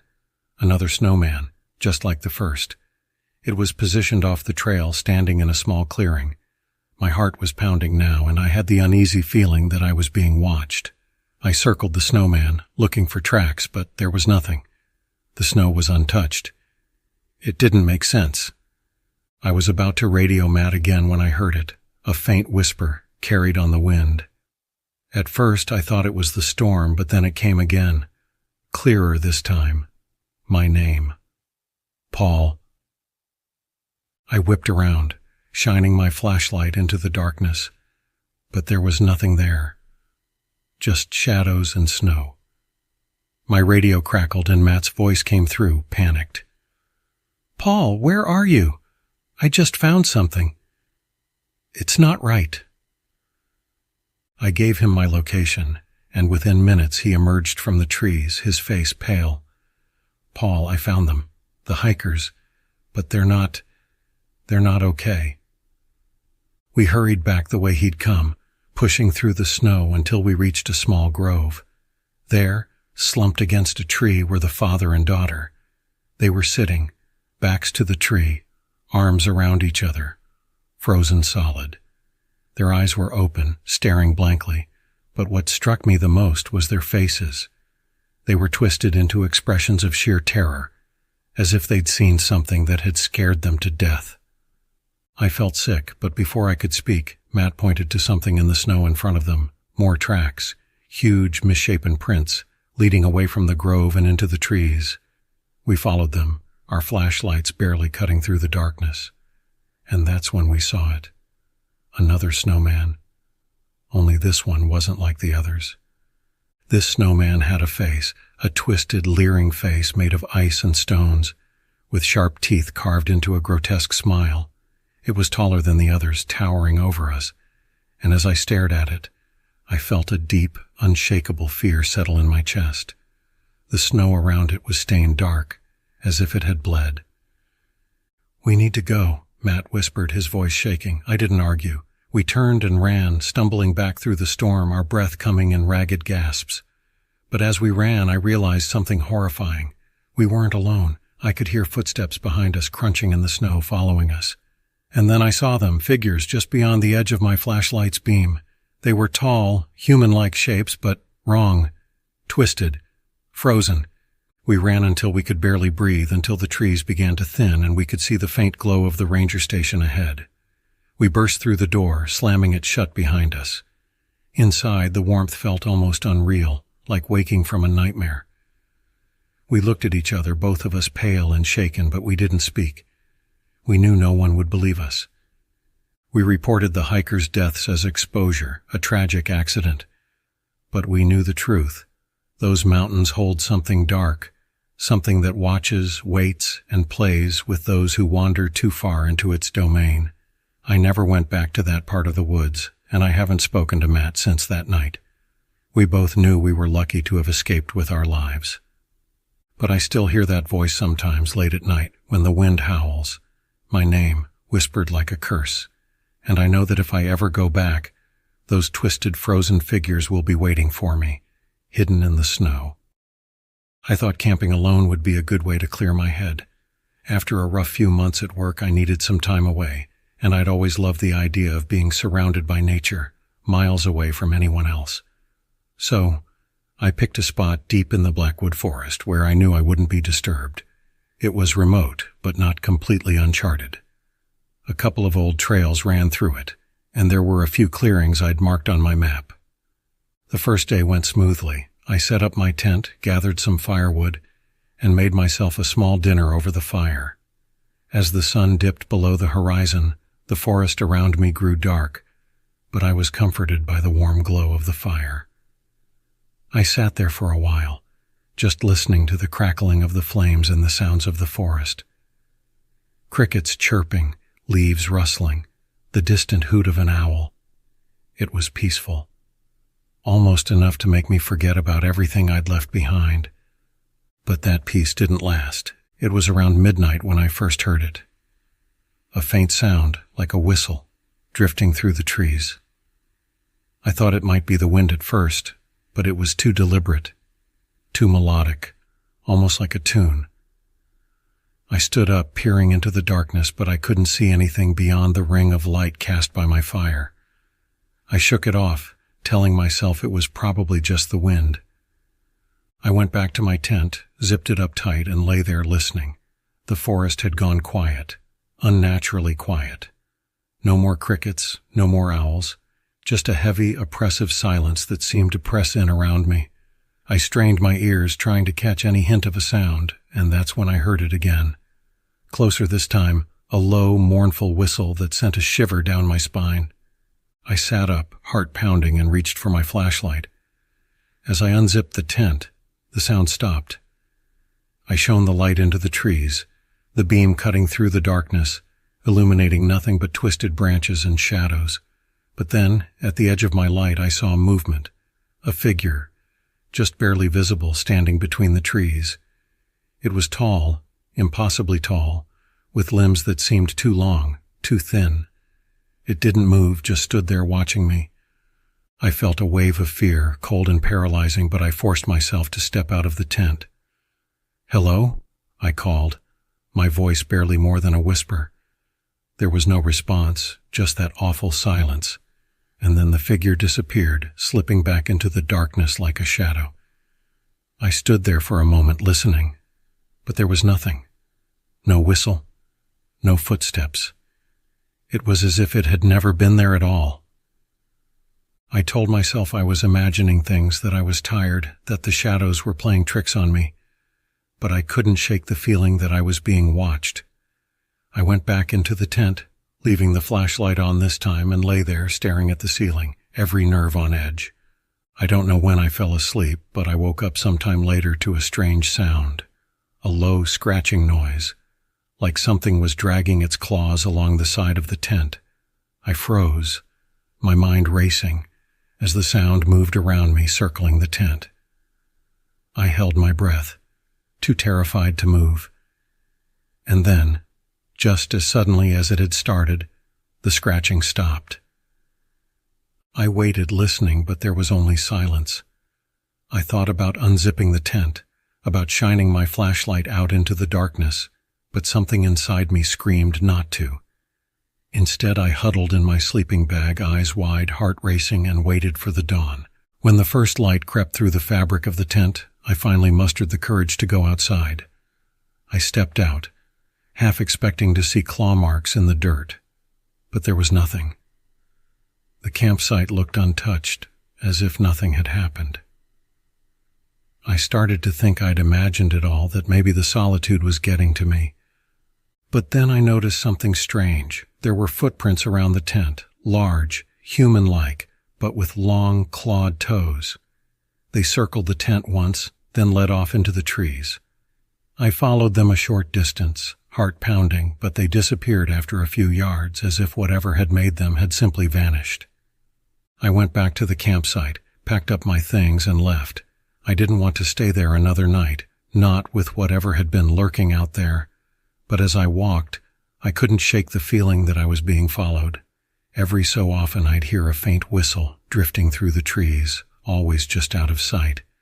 I tried to ignore it, to convince myself it was the wind, but deep down, I knew it wasn't. The forest seemed to close in around me, the trees pressing closer, the shadows stretching longer. I walked faster, my breath coming in short, panicked gasps. And finally, I broke into a run, crashing through the underbrush, not caring about the scratches on my arms or the branches tearing at my clothes. I didn't stop until I reached the edge of the forest, my car a blessed sight in the early morning light. I scrambled inside, locked the doors, and drove, glancing in the rearview mirror, half expecting to see that tall, thin figure standing at the edge of the trees watching me. I never went back to that forest, but sometimes in the dead of night, I still hear that faint, mournful whistle drifting through the darkness, and I know that somewhere out there, something is watching, waiting, biding its time. And one day, it might come looking for me again. I was a park ranger in a remote stretch of forest up in the Pacific Northwest, a place so dense and so isolated that, when you were deep enough in, the canopy swallowed the sky, and the silence became deafening. I'd worked this job for 5 years, and had seen my fair share of strange things, but nothing could have prepared me for what happened that summer. I've never spoken about it until now. I guess I'm hoping that by sharing it, I'll feel less haunted. It was a Tuesday evening, late August. I was stationed alone at Ranger Post 17, a cabin about 15 miles from the nearest road. The only company I had was an old radio that sometimes picked up a few AM stations and a well-worn satellite phone for emergencies. My duties mostly involved patrolling trails, checking for hazards, and keeping the peace. It was rare to see anyone out there, especially during the week. The day had been normal, but as the sun began to set, an odd feeling crept over me. The forest felt wrong. Usually I loved the solitude, but that night the quiet felt oppressive. I brushed it off, thinking I was just tired. I decided to do one last perimeter check before hunkering down for the night. As I walked, the woods grew darker, and the trees seemed to press in around me. I felt like I was being watched. I'm not easily spooked, but every hair on my neck was standing at attention. Suddenly, I heard a rustling in the brush, followed by a low guttural growl. My hand instinctively went to the flashlight on my belt as I slowly turned to face the noise. My light cut through the darkness, illuminating nothing. Just trees and shadows. Probably a coyote, I muttered, though I didn't believe it. I forced myself to keep walking, but the growl echoed in my ears. It felt like the woods were holding their breath, waiting for something. Just as I was about to turn back, I heard the growl again, but closer this time. Too close. I spun around, flashlight sweeping over the dense undergrowth, when I saw it. At first I thought it was a man, but as my light landed on it, I realized that it was something else entirely. It stood hunched on 2 legs, but its limbs were unnaturally long, almost spider-like. Its skin was stretched taut, pale as moonlight, and its face. It had no eyes, just empty, dark pits where they should have been. But its mouth was wide, filled with teeth that looked too sharp, too human. I froze. Every instinct screamed at me to run, but I couldn't move. It cocked its head, as if it was studying me, and then it let out a howl, a sound that seemed to echo from every direction at once. I snapped out of my paralysis and bolted back toward the cabin, adrenaline surging through my veins. I could hear it behind me, crashing through the trees, its heavy footsteps pounding the earth. I reached the cabin, slamming the door shut and locking it. My heart was racing, and I was gasping for air. I grabbed the satellite phone, but of course there was no signal. I stood in the center of the room, my flashlight shaking in my hand as I scanned the walls and windows. Outside I could hear it circling the cabin, scratching at the walls, trying to find a way in. I remembered my hunting rifle, tucked away in the closet, and quickly grabbed it, loading a few rounds. But as I held it, a thought crossed my mind. Would bullets even stop something like that? Just as the thought passed, the scratching stopped. Silence fell, heavy and thick. I didn't dare move. Minutes passed, maybe hours. I couldn't be sure. I felt like I was being smothered by the quiet, and then the scratching started again, only this time it was coming from above me, on the roof. I felt the weight shifting, heard the creak of the wood. It was directly above me, and I knew somehow that it was waiting. Just when I thought I couldn't take it any longer, I heard a new sound, a voice, low and raspy, calling my name. David. It was a voice I knew, though I hadn't heard it in years. It was my brother's voice. The thing on the roof was calling to me in my dead brother's voice. My brother Jake had disappeared in these woods when we were teenagers. He'd gone out on a camping trip with some friends and never came back. Search parties combed the area for weeks but found nothing. I knew then that whatever was outside, whatever was calling my name, wasn't my brother. I didn't sleep that night. I stayed huddled in the corner, rifle clutched in my hands, praying for dawn. Finally, the first light of morning seeped through the cracks in the cabin walls, and the noises stopped. I waited another hour before I dared to open the door. The woods looked the same as always, but I knew better. I grabbed my gear and started the trek back to the main station, barely stopping to catch my breath. As I neared the edge of the forest, I saw something that made me freeze. Stuck to a tree was a torn piece of cloth, old and faded, but unmistakably the same pattern of the shirt my brother was wearing the day he disappeared. I reached out to touch it, and it crumbled into dust in my hand. I made it back to the station and filed my report, though I left out most of the details. No one would believe me. I took some time off after that, went to stay with my parents for a while. When I came back, they assigned me to a different post, closer to town.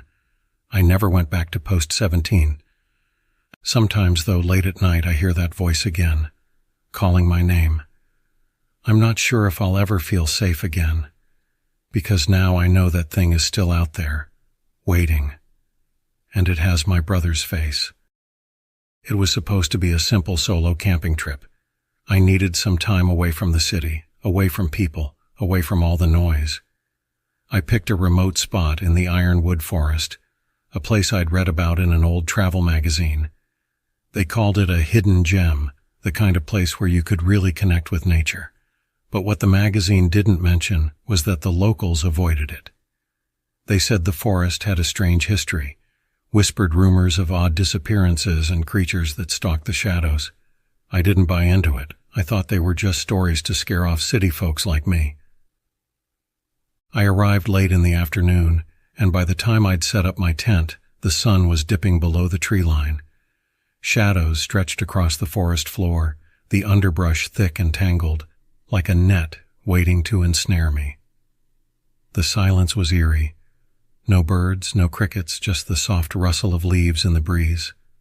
I shrugged it off and told myself I was just spooking myself out. After a quick meal, I crawled into my tent and switched off my flashlight, ready to lose myself in the quiet. But the quiet didn't last. Around midnight, I woke to a strange sound, a low, mournful cry that seemed to echo through the trees. It wasn't an animal I recognized. It wasn't quite human either. It was almost like a wail, full of pain and something else. Hunger, maybe. I tried to ignore it, telling myself it was just a wild animal, maybe a coyote. But then I heard it again, closer this time. The hairs on the back of my neck stood on end. I sat up, unzipping the tent just enough to peer outside. The moon was full, casting a pale light over the clearing, but the forest beyond was pitch black. I strained my ears, holding my breath. That's when I saw movement just beyond the tree line. A shadow slipped between the trees, long and thin, like a person, but wrong. It moved in a jerky, unnatural way, its limbs bending at impossible angles. I felt a chill crawl up my spine. I should have gotten back in the tent, zipped it up tight, and waited until morning. But curiosity got the better of me. I grabbed my flashlight, stepped out of the tent, and aimed the beam toward the trees. The light cut through the darkness, illuminating twisted branches and gnarled roots. But there was nothing there. I let out a shaky breath, laughing at myself for being so jumpy. I was about to turn back when I heard a voice. Soft, barely more than a whisper, but close. Too close. It was my voice. "Come here," it said, echoing back at me from the darkness. My blood ran cold. It wasn't just my voice. It was exactly how I'd sound, like someone had recorded me and played it back. The same tone, the same inflection. I took a step back, and that's when I saw it. Standing at the edge of the clearing was me, an exact copy, down to the clothes I was wearing, the flashlight in my hand. But the eyes were wrong. Black, empty, like two dark holes punched into its face. It smiled at me, an impossibly wide grin that stretched too far, splitting its cheeks, revealing rows of sharp, pointed teeth. I froze, my mind racing, trying to make sense of what I was seeing. The doppelganger took a step forward, moving with that same unnatural jerkiness I'd seen before. Its mouth moved, but the voice that came out was distorted, like static on an old radio. "Why did you leave the tent?" it asked, tilting its head in a grotesque mockery of curiosity. "You should have stayed inside. You should have hidden." I turned and ran, not caring where I was going as long as it was away from that thing. I tore through the underbrush, branches scratching my arms, roots tangling around my feet. The sound of my own footsteps echoed back at me, but louder, heavier. It was following me, crashing through the forest like a wild animal, its breathing loud and ragged. I stumbled into a small clearing, gasping for breath, and for a moment I thought I'd lost it. But then I heard something behind me, a low, throaty growl, like a predator savoring its prey. I turned, and there it was, standing on the edge of the clearing, watching me. The moonlight revealed more of its form, and I could see that it wasn't just me. It wore my face, but its body was elongated, stretched too tall, with long, clawed fingers that twitched and curled, eager to catch me. I knew I couldn't outrun it. My only hope was to hide. I found a fallen tree with a hollow underneath and scrambled into it, pressing myself into the dirt and leaves, praying that it hadn't seen where I went. I held my breath, heart pounding in my chest, waiting, listening. The footsteps stopped just outside my hiding place. I could hear it breathing, feel its presence. It was so close I could smell it, an awful, rotting stench that made me gag. I dared to peek out, and what I saw will haunt me for the rest of my life. It knelt down, its face inches from the hollow, and sniffed the air, grinning that awful grin. But then, it did something I never expected. It turned and walked away, vanishing into the trees. I waited, too terrified to move, until the first light of dawn crept through the branches. I crawled out of my hiding place, my body stiff and sore, and made my way back to the campsite, only to find my tent shredded, my gear scattered. There were no tracks, no signs of anyone else. But when I turned to leave, I saw something on the ground, a piece of torn fabric from my jacket. I picked it up, and a chill ran down my spine. It wasn't mine. I checked my jacket, but it was whole. Somehow it had taken something from me, something that shouldn't have been possible. I left the forest that morning, vowing never to return. But sometimes when I'm alone at night, I can still hear it, the sound of my own voice calling to me from the darkness, whispering my name. I'd never been one for camping. The woods, the dark, the isolation, none of it sat well with me. But my friend Jason was relentless, and somehow he convinced me to tag along with him and his girlfriend Sarah for a weekend trip into the heart of Silver Pines Forest. Supposedly it was a paradise for outdoor enthusiasts, but to me it was 100 miles too far from civilization.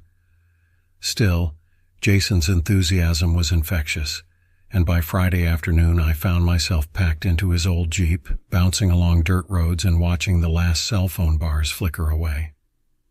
We reached our campsite just before sunset, a clearing by a narrow, winding river.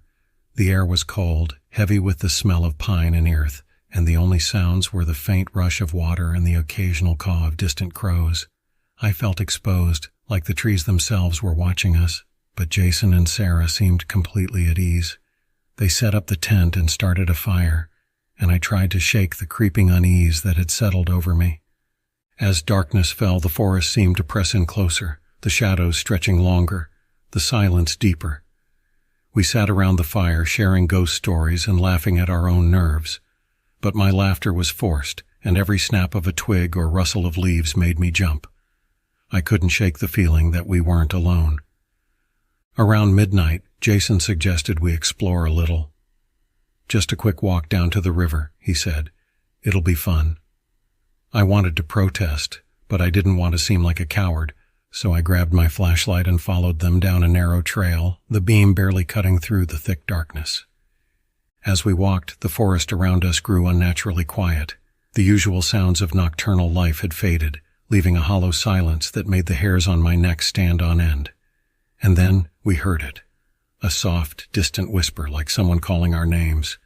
We froze, straining to hear, but the sound was gone. Sarah laughed it off, saying it was probably the wind, but her voice wavered. We kept walking, and soon the whispering started again, louder this time, closer. My flashlight flickered, casting strange shadows on the trees, and I could have sworn I saw something move just beyond the edge of the light. Something tall, with elongated limbs and glowing eyes that disappeared the moment I tried to focus on them. "I think we should head back," I muttered, my voice barely above a whisper. Jason agreed, but as we turned, we realized we were no longer on the trail. Somehow, in the darkness, we'd wandered off, and the trees around us looked unfamiliar, twisted and gnarled in ways that made my stomach churn. We stumbled through the forest, our flashlights cutting erratic paths through the darkness, and that's when we heard it again. A low growl, guttural and wet, like it was coming from something just barely human. My heart pounded as we turned in circles, trying to locate the source, but the sound seemed to come from everywhere at once, echoing off the trees. Suddenly, Jason screamed. I whipped around, my flashlight catching a glimpse of something horrific. A creature, tall and thin, with skin stretched taut over its bones, and a face that was almost, but not quite, human. It had empty black eyes and a wide lipless mouth that seemed to grin as it stepped toward us on all fours, its movements jerky and unnatural. We ran, crashing through the underbrush, branches tearing at our clothes, the ground shifting beneath our feet. I could hear the creature behind us, its breath ragged and close. I didn't dare look back, focusing only on the light of our campfire in the distance, a beacon in the suffocating darkness. When we finally broke through to the clearing, the fire had nearly died, and the creature was nowhere in sight. We collapsed by the smoldering embers, gasping for air, and in the flickering light, I saw something that made my blood run cold. Lying by the fire was Jason's backpack, and beside it, a pair of boots, empty and neatly placed as if waiting for their owner. I turned to Jason, but he wasn't there. In his place stood a figure, watching me with black, empty eyes. His face was wrong, twisted, almost like Jason's but distorted, like something wearing his skin. I stumbled back, horror seizing me, as the thing that wasn't Jason took a step forward, its mouth stretching into a grotesque smile. Sarah screamed, but I couldn't move, couldn't breathe. The creature raised a hand, its fingers long and clawed, and I knew somehow that it had taken Jason, that whatever it was, it could wear our faces, mimic our voices, but it wasn't human, not anymore. In a blink, it was gone, the forest silent once more, as if it had never been there at all. But as I turned to Sarah, I noticed the gleam in her eyes, the strange tilt of her head.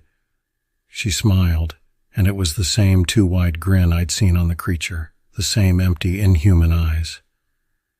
I ran then, tearing through the forest, the shadows stretching out to swallow me whole. And as I escaped the woods, I knew the truth. I wasn't alone. I never would be again. The creatures had our faces, our voices, and they were waiting in the darkness, watching, ready to take us, one by one. I've always loved the woods. I became a park ranger because it felt like a calling, an escape from the noise of the city and a chance to immerse myself in nature. But after what happened last summer, I'm not sure I'll ever set foot in the woods again. I haven't told this story to anyone, not because I don't think they'll believe me, but because I don't want to relive it. But here goes. It was mid-July and the heat was suffocating. I was assigned to a remote part of the park, a section we rarely patrol because it's almost impossible to get to. Thick underbrush, uneven terrain, and a dense canopy that blocks out the sun even at noon. The park had been getting complaints about strange noises and shadows in the area, so they sent me in to check it out. I packed my gear, loaded up on water, and set out.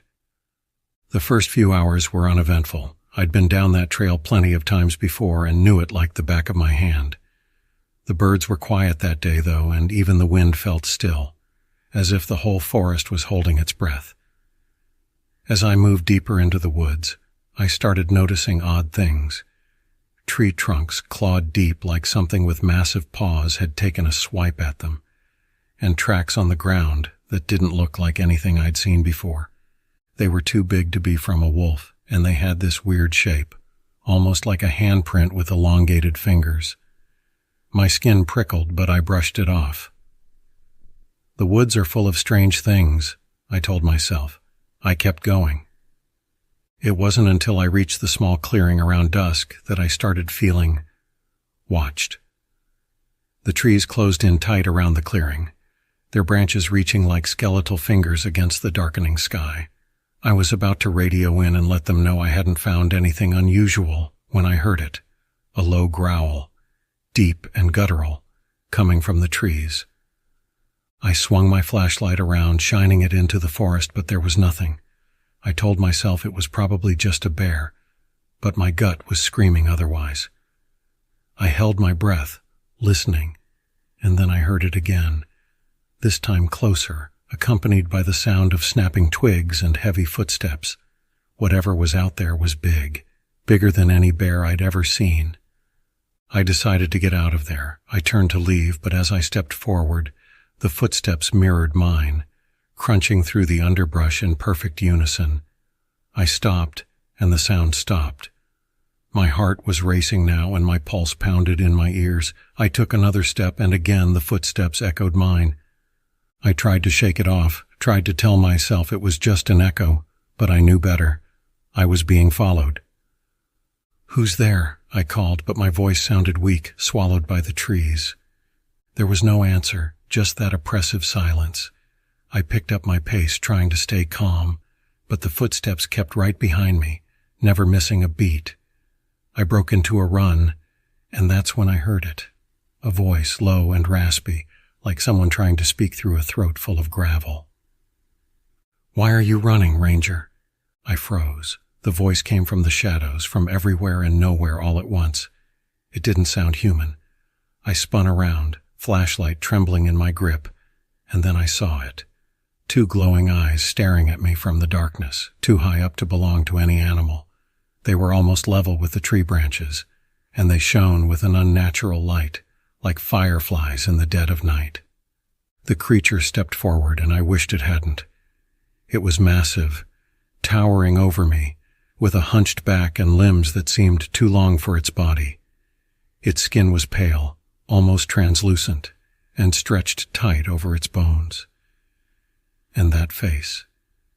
It looked almost human, but distorted, like someone had tried to carve a face out of melted wax. My legs felt like they were rooted to the ground. I couldn't move, couldn't breathe. I don't know how long I stood there, staring into those eyes.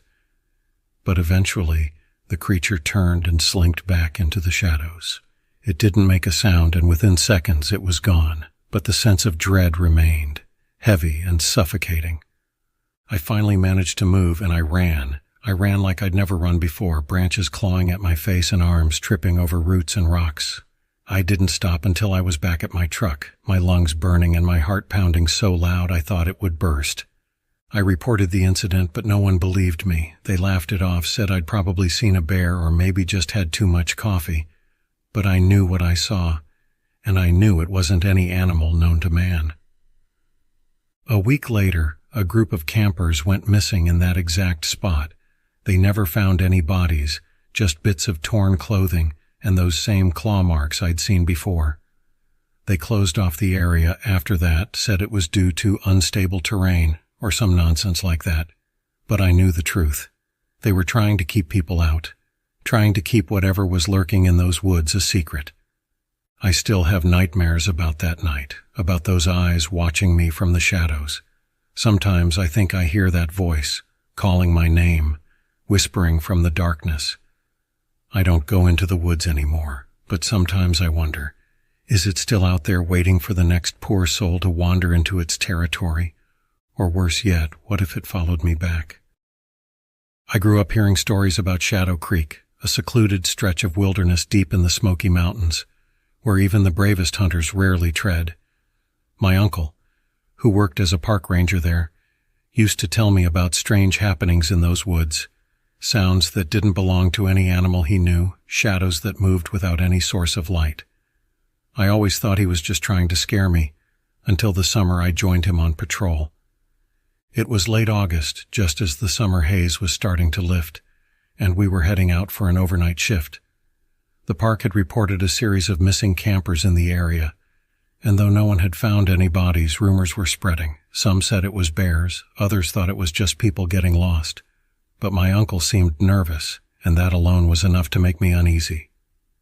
We hiked up to our post, a small cabin nestled in a clearing a few miles from the main trail. By the time we arrived, it was dusk, and the woods had taken on a strange, oppressive silence. As we settled in, my uncle laid down the rules. No wandering off alone, stay inside after dark, and if you hear anything unusual, don't go looking for it. I laughed, thinking he was just being dramatic, but he wasn't laughing with me. As night fell, the woods around us grew eerily quiet. I'd expected to hear the usual forest sounds, crickets, owls, maybe the rustling of deer, but there was nothing. Just an unnatural, heavy silence. I tried to shake off the feeling that we were being watched, but it was like an itch I couldn't scratch. I kept glancing out the window, half expecting to see something lurking just beyond the tree line. Around midnight, the quiet was shattered by a blood-curdling howl, so loud and so unnatural that I felt it in my bones. It wasn't like any animal I'd ever heard. It was almost human, but twisted, like the sound was being dragged from a throat that hadn't made a noise in years. My uncle paled, grabbed his rifle, and looked at me with a mixture of fear and resignation. "It's the dogman," he whispered. "We need to stay quiet." I'd heard of the dogman before, a local legend about a creature that was part wolf, part human, and all nightmare. Supposedly, it hunted at night, preying on anyone foolish enough to wander into its territory. I never believed in it, but as the howls grew closer, I wasn't so sure anymore. Suddenly, there was a scratching sound at the door. I froze, hardly daring to breathe. My uncle motioned for me to stay back as he approached the door, gun raised. The scratching stopped, replaced by a low guttural growl that seemed to shake the entire cabin. Slowly, he peeked out the window, then turned to me with wide, terrified eyes. "It's right outside," he whispered, his voice barely audible. We stayed like that for what felt like hours, waiting, listening to the creature's heavy breathing on the other side of the thin wooden door. Then, without warning, the growling stopped. The silence returned, but it was somehow worse. I was too afraid to move, too afraid to hope that it was over. My uncle finally lowered his gun, motioning for me to follow him back into the main room. He said we needed to wait until dawn, that it was too dangerous to leave before then. Just as we were starting to relax, a loud bang shook the cabin, as if something massive had thrown itself against the door. The wood splintered, and through the crack, I caught a glimpse of something that still haunts my dreams. It was tall, with matted fur and long twisted limbs. Its face was a grotesque mix of wolf and man, with sharp yellowed teeth and eyes that glowed like embers. It stared right at me, and in that moment, I felt as though it had looked into my soul. My uncle fired a shot, and the creature let out an ear-splitting scream before retreating into the darkness. We didn't wait to see if it would come back. Grabbing what we could, we bolted into the woods, running blindly through the trees, praying that we could reach the main trail before the creature found us again. We made it back just as the first light of dawn broke through the trees. I could barely breathe, but I was alive. We reported what we'd seen, but no one believed us. They said it was just a bear, maybe a wolf, and that we'd imagined the rest. But I know what I saw. A week later, they found another campsite torn apart near Shadow Creek, with claw marks and bloody trails leading off into the woods. They still haven't found the bodies. My uncle quit his job not long after that, and I've never gone back to Shadow Creek. But sometimes, when the wind is right, I swear I can still hear that howl, echoing through the mountains, a reminder that some legends are real. So if you ever find yourself near Shadow Creek, remember, You may not believe in the dogman, but it believes in you. And it's always watching, waiting for the next unlucky soul to wander too close to its lair. I've always loved camping. There's something about the silence of nature, the smell of pine and earth, the feeling of being so far away from everything. When I heard about the secluded trails in Black Hollow Woods, I knew I had to see it for myself. The park wasn't on any maps I could find, just a rumor I picked up from a guy I met in a gear shop. Hidden gem, he said. Very few go in that deep anymore, but the place is magic. He wasn't kidding, it was magic. The drive up to Black Hollow was hauntingly beautiful. The trees standing tall and close together, canopies weaving tightly above the road, making the whole path seem like a tunnel into darkness. When I finally arrived, I parked my truck near what seemed to be the only open path and set off, just me, my pack, and the heavy silence of the woods. The first day was perfect. I trekked for hours, surrounded by nature's orchestra, the rustling of leaves, the cawing of distant birds. I picked a nice clearing to set up camp, cooked myself some dinner over a fire, and sat under the stars, letting the tranquility of it all wash over me. By midnight, I was dozing off, feeling the steady heartbeat of the forest around me. Then came the first noise, a crunching sound. It wasn't like a branch breaking underfoot or a small animal shuffling through the underbrush. It sounded wrong, almost like a heavy footstep, yet somehow not quite human. I sat up in my tent, heart pounding in my ears, listening. But just as quickly as it started, it stopped, and I told myself it was just my imagination. New places can mess with your head, right? The second day, things got stranger. I came across a small ranger station, seemingly abandoned but not run down. There were no signs, no maps, just the structure itself, looking almost pristine as if it had been freshly built. I called out, hoping to find a ranger, but no one answered. Curious, I went inside. The interior was bare. Empty desks, an old radio that looked like it hadn't been touched in years. And yet, everything was clean. No dust, no cobwebs, nothing. As I turned to leave, I heard a static crackle behind me, and the radio sputtered to life. A deep, muffled voice spoke through the static, but the words were garbled and indistinguishable. Goosebumps prickled my skin as I stared at the radio, and then, just as suddenly, it went silent. I bolted out of the station and didn't look back. That night, as I huddled in my tent, I heard the footsteps again, this time closer. There was no mistaking them. They were heavy, deliberate. I held my breath, clutching my flashlight like a weapon. The footsteps circled around my tent, a slow, taunting rhythm, crunching the twigs and leaves beneath. And then, something scratched against the canvas of my tent, a slow, deliberate drag of nails or claws. I forced myself to unzip the tent just enough to peek outside. I swept my flashlight over the trees, the beam cutting through the darkness. There was nothing. No footsteps, no creatures, just the eerie stillness of the woods. But the sense of being watched was overwhelming. My heart raced, and I could swear I heard something breathing just outside the circle of light. The next day, I was ready to leave. I packed up camp at first light and started back toward my truck, but something was off. No matter which trail I took, I ended up circling back to the same ranger station. It was like the woods were shifting around me, playing tricks with the paths. By noon, I was frantic, trudging through thick brush and dense forest in a desperate attempt to escape. The light started to dim, and I knew I'd have to set up camp one last time before night fell. That night I built the biggest fire I could, hoping it would keep whatever was out there at bay. But as the fire burned, I noticed movement in the shadows, shapes flitting just beyond the fire's reach, darting between trees, too quick to catch.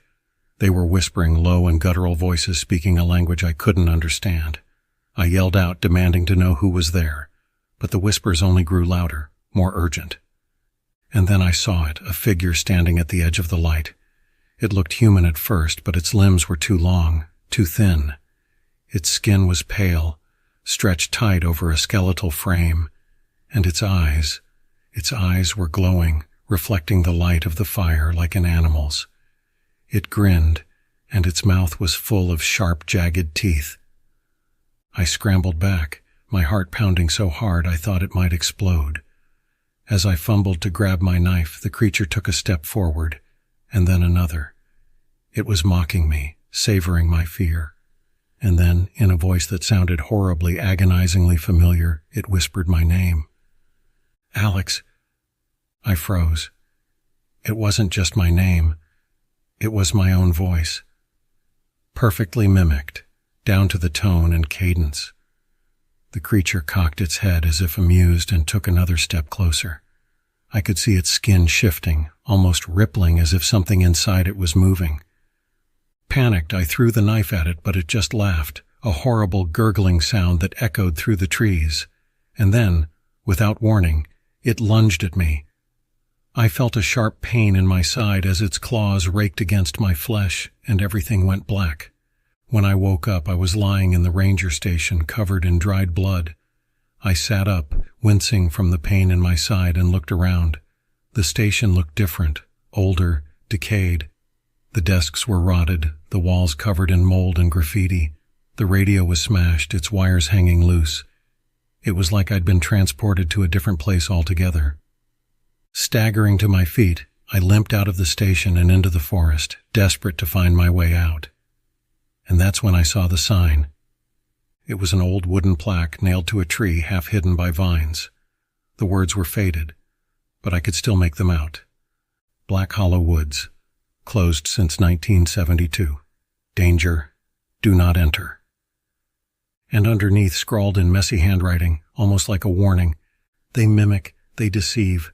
Don't trust your own eyes. A twig snapped behind me, and I turned, expecting to see the creature again. But all I saw was my own reflection, in a pool of water, staring back at me. My face, my eyes. But there was something wrong.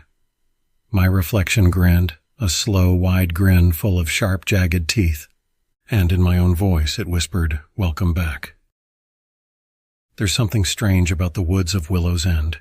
For years, it's been the go-to spot for hikers and campers looking to get away, to disappear into the wild for a weekend and pretend civilization doesn't exist. And that's exactly what I intended to do, escape. Just me, my backpack, and 3 nights under the stars. The first night was uneventful, peaceful even. I set up camp by the lake where the water was so still it looked like a mirror. The only sounds were the crackle of my campfire and the gentle whisper of the wind brushing against the trees. I sat there for hours, watching the moon rise and fill the forest with silvery light. After a while, I crawled into my tent, closed my eyes, and let the quiet of the woods lull me to sleep. But sleep didn't last long. It was around 2 a.m. when I woke up, a sudden rush of cold filling the tent. At first I thought I had left the flap open, but it was securely closed. Then I heard it, a rustling sound coming from the trees nearby, slow and deliberate, like something large moving just beyond the reach of my fire's dim light. I grabbed my flashlight and shone it through the thin fabric of my tent, hoping to see a deer or maybe a bear. But the light caught only shifting shadows. I brushed it off as my mind playing tricks on me and forced myself to go back to sleep. But something about those noises stayed with me. It was like the forest had come alive, breathing, listening. The second day I decided to hike deeper into the woods. I packed up my camp and followed an old trail that seemed barely used, overgrown with thick brush. The deeper I went, the darker the forest became. The tall pines blotted out most of the sky, and the light that filtered through was thin and weak. The sense of being watched grew stronger with every step I took. By midday, I found a clearing and decided to take a break. That's when I noticed something odd. A small pile of stones, stacked neatly one on top of another, standing in the center of the clearing. I thought nothing of it. People often make cairns to mark trails. But then I saw another pile and another. It wasn't until I looked around that I realized the entire clearing was surrounded by them. Dozens of stone stacks, all carefully balanced, forming a wide circle around me. It gave me chills. Who had built these and why? I didn't wait to find out. I quickly left the clearing, making my way deeper into the forest, hoping to find some sign of civilization. But all I found was more of the same, trees so tightly packed that the path became almost impossible to navigate. As the sun dipped below the treetops, the woods were swallowed by darkness, and I knew I had to set up camp for the night. I built a fire, larger than usual, trying to push back the growing sense of dread. As I sat there, staring into the flames, I heard it again, the rustling. But this time, it wasn't just one sound.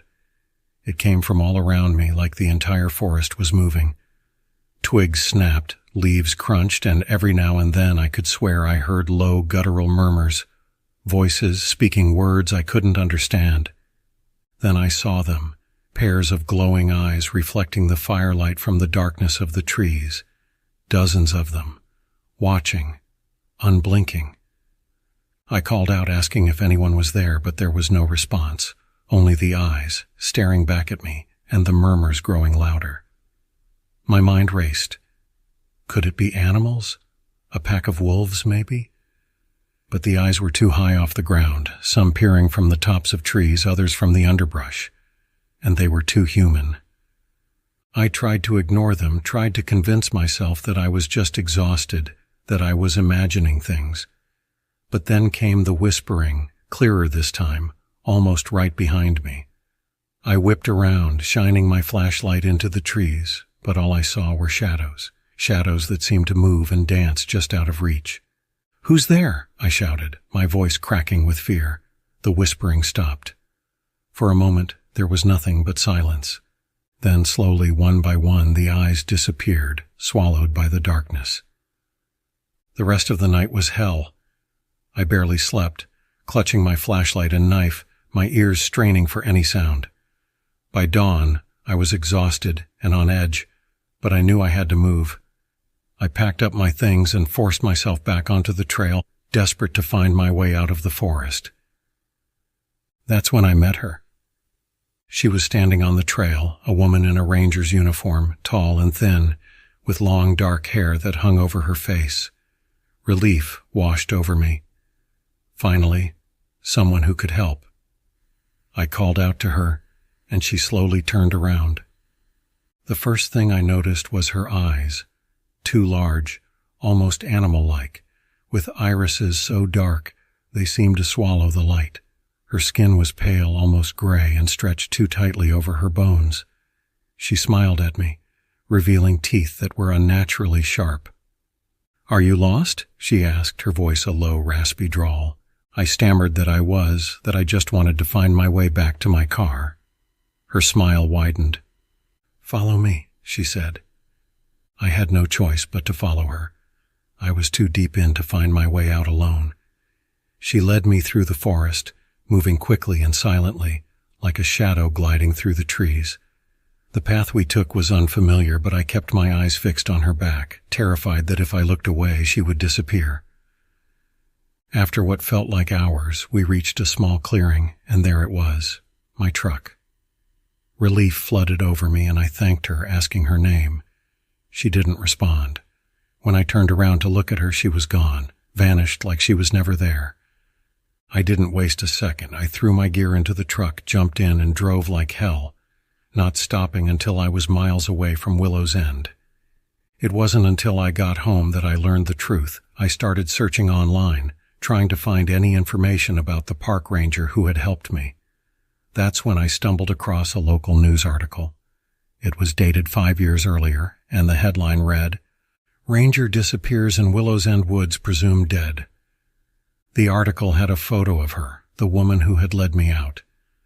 But according to the article, she had gone missing 5 years ago and was never found. The locals believed she got lost, wandered too deep into the woods, and succumbed to the elements. Others whispered she had fallen victim to the Watchers, the name given to the strange, glowing-eyed creatures rumored to live in the forest. It didn't make sense. How could she be missing if she was the one who led me out? And then, as I sat there in the silence of my apartment, I heard it. the same rustling sound from Willow's End, coming from outside my window. I rushed to the window, heart pounding, and peered out. And there, standing on the edge of the woods across the street, was a figure.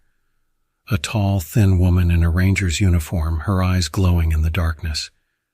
And all I could hear was the whispering, getting louder and louder. They had followed me. The late autumn sun dipped low over silverwood pines, casting elongated shadows that seemed to stretch deeper into the woods. As a park ranger, I had spent countless evenings here, but something felt different about this one. The air was thick with an unsettling quiet, the kind that muffled the usual sounds of rustling leaves and chirping crickets. I set up my campsite, the crackling of my fire the only comfort against the encroaching darkness. As night fell, the wind picked up, whistling through the pines like a lost soul. I tried to shake off the chill that crept into my bones, reminding myself that I had faced worse nights. Yet, something was amiss. The fire flickered, casting odd shapes on the trees, and I felt eyes upon me, watching from the shadows. I shook off the sensation and pulled out my book, determined to distract myself. Just as I began to lose myself in the pages, a sound shattered the silence, a soft, eerie hum that seemed to weave through the air. It was a melody unlike any I'd heard, haunting and beautiful. Intrigued yet apprehensive, I closed the book and stood, scanning the darkened forest. The sound drew me in, calling me deeper into the woods. Against my better judgment, I stepped away from the safety of the firelight, following the melody that danced among the trees. The sound grew louder, echoing off the trunks, wrapping around me like a fog.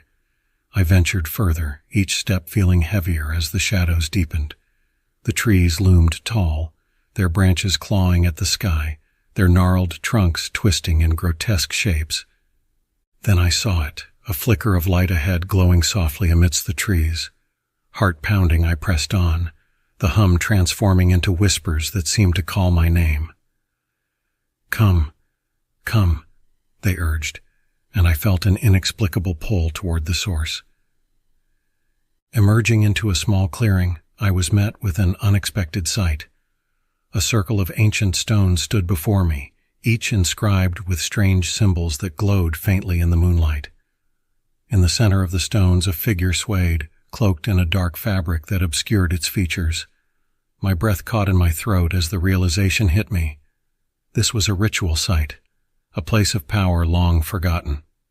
The figure turned slowly, revealing a face pale and gaunt, eyes like hollow pits that seemed to absorb the light around them. I wanted to run, but my feet felt rooted to the ground. The whispers intensified, surrounding me, filling my mind with an overwhelming sense of dread. "You shouldn't be here," a voice echoed, chilling me to the core. Suddenly the figure raised its hand, and the whispers crescendoed into a cacophony of voices. "You've disturbed our peace," it intoned, the sound reverberating through the clearing. I stumbled backward, trying to retreat, but the air around me thickened, pulling me closer to the center of the circle. In a panic, I turned to flee, but the shadows twisted and coiled around my ankles, gripping me tight. I felt a surge of cold wash over me as the figure moved closer, its gaze boring into my soul. "You will pay for your trespass," it hissed, the sound sharp and unforgiving. With a final desperate attempt, I tore myself free from the grip of the shadows and ran, adrenaline surging through my veins. The forest morphed into a blur of darkness and chaos, the whispers still chasing me. I stumbled through the trees, branches clawing at my skin, the night air thick with the scent of damp earth and decay. Finally, I burst back into the clearing where my fire burned, the warm light a beacon of safety. I collapsed to the ground, gasping for breath, my heart racing. The fire crackled, flickering in the night, and for a moment, I felt a sense of relief wash over me. But as I looked around, I noticed something was wrong. The firelight illuminated my campsite, yet the forest beyond remained shrouded in darkness, the shadows creeping closer. The whispers had faded, but the sensation of being watched intensified, sending shivers down my spine. I scanned the tree line, my breath hitching as I saw figures emerging from the shadows, their forms indistinct yet menacing. Desperate to escape, I gathered my belongings and fled, the forest closing in behind me. I ran until my lungs burned, my heart pounding in my chest. The trees blurred past me, and all I could think about was getting to the ranger station. But as I neared the entrance to the clearing, something stopped me. A sense of déjà vu washed over me. I was back at the circle of stones, the figures still standing in the shadows. I fell to my knees, panic enveloping me. The whispers returned, swirling around me, wrapping tighter like a noose. "You cannot leave," they chanted, the chorus echoing in my mind. "You are one of us now." In that moment, the truth hit me like a tidal wave. I was not the first to stumble upon this place, nor would I be the last. The figures that haunted the woods were the remnants of those who had come before me, lost souls trapped in a cycle of despair. I had become part of the forest, entwined with its ancient magic. The last thing I remember before the darkness consumed me was the figure with the hollow eyes stepping forward, its voice soothing yet sinister. "Welcome home." Now, as I stand in the shadows, watching the next unwary traveler wander into my woods, I realize I am no longer the park ranger. I am the forest, forever entwined in its haunting embrace, waiting for the next to heed the call of silverwood pines. As the last rays of sunlight slipped behind the horizon, I set up camp at Pine Hollow, a remote area in the vast expanse of wilderness I had patrolled for years. As a park ranger, I often spent nights in the woods, relishing the tranquility that enveloped me. But this night felt different, charged with an eerie tension that made the hairs on the back of my neck stand on end. The forest loomed around me, its towering pines casting elongated shadows that danced in the fading light. I lit my fire, the crackling flames offering a fragile barrier against the encroaching darkness. I pulled out my gear, double-checking my radio and supplies, but my thoughts kept drifting to the old legends that surrounded Pine Hollow. Stories of a watcher, an ancient spirit said to guard the woods, whose presence brought unease and fear to those who ventured too far into its domain. As the stars began to dot the night sky, the forest fell silent. An unnatural quiet blanketed the area, stifling the sounds of crickets and owls. I tried to shake off the feeling that I was being watched, convincing myself it was just my imagination. Yet, every so often I caught a glimpse of movement just outside the fire's glow, something shifting in the shadows, too quick for me to identify. Suddenly a soft rustling drew my attention. I turned my flashlight toward the sound, illuminating a pair of glistening eyes peering at me from the darkness. My heart raced. A deer, perhaps. I held my breath, but the eyes didn't move, remaining fixed on me unblinking. Just as I began to relax, a low growl echoed through the woods, reverberating in my bones. I jumped to my feet, scanning the area. "Hello?" I called, trying to sound braver than I felt. No response. The shadows seemed to deepen, and the air grew colder. I felt an instinctual urge to retreat to the safety of my truck, but I resisted, determined to face whatever was out there. Just then I noticed something on the ground, a trail of small, twisted branches leading away from my camp. Curiosity piqued, I followed it into the darkness, my flashlight beam slicing through the shadows. As I walked, the hair on my arms prickled, and the low growl from earlier echoed again, closer this time. "Yeah." The trail led me to a clearing, and my breath caught in my throat. In the center stood a massive, gnarled tree, its trunk twisted and dark, with ancient carvings etched into its bark. Surrounding the tree were the remnants of old campfires, long extinguished and overgrown with moss. This place felt wrong, steeped in a thick, oppressive atmosphere that made my skin crawl. I stepped closer to the tree, compelled by a force I couldn't explain. The carvings depicted figures, twisted, distorted faces with hollow eyes staring back at me. As I traced my fingers over the rough bark, a sudden chill swept through the air and the growl returned, this time more pronounced, like a warning. I stumbled back, my heart pounding. I need to go, I whispered to myself. But as I turned to leave, I saw movement at the edge of the clearing. A tall figure emerged from the shadows, its features obscured by a tattered cloak. My breath caught as the figure took a step forward, revealing a face that seemed both human and not, a face marred by shadows, with eyes that glowed like embers. "Why have you come here?" the figure rasped, its voice echoing in the stillness. I wanted to run, to escape the overwhelming sense of dread that engulfed me. "I'm just camping. I didn't mean to intrude." The figure stepped closer, its presence suffocating. "This is sacred ground. You should not disturb the watcher." A deep instinct told me to flee, but my legs felt heavy. "What do you mean by the watcher?" "The guardian of the woods," it said, gesturing toward the ancient tree. "It watches over the lost, the weary, those who tread where they do not belong." The air thickened, and I suddenly felt a crushing weight on my chest, as if the very forest was bearing down on me. "I didn't mean any harm," I pleaded, my voice trembling. "I just wanted to enjoy the night." The figure tilted its head, its hollow eyes boring into my soul. "The watcher does not forgive easily.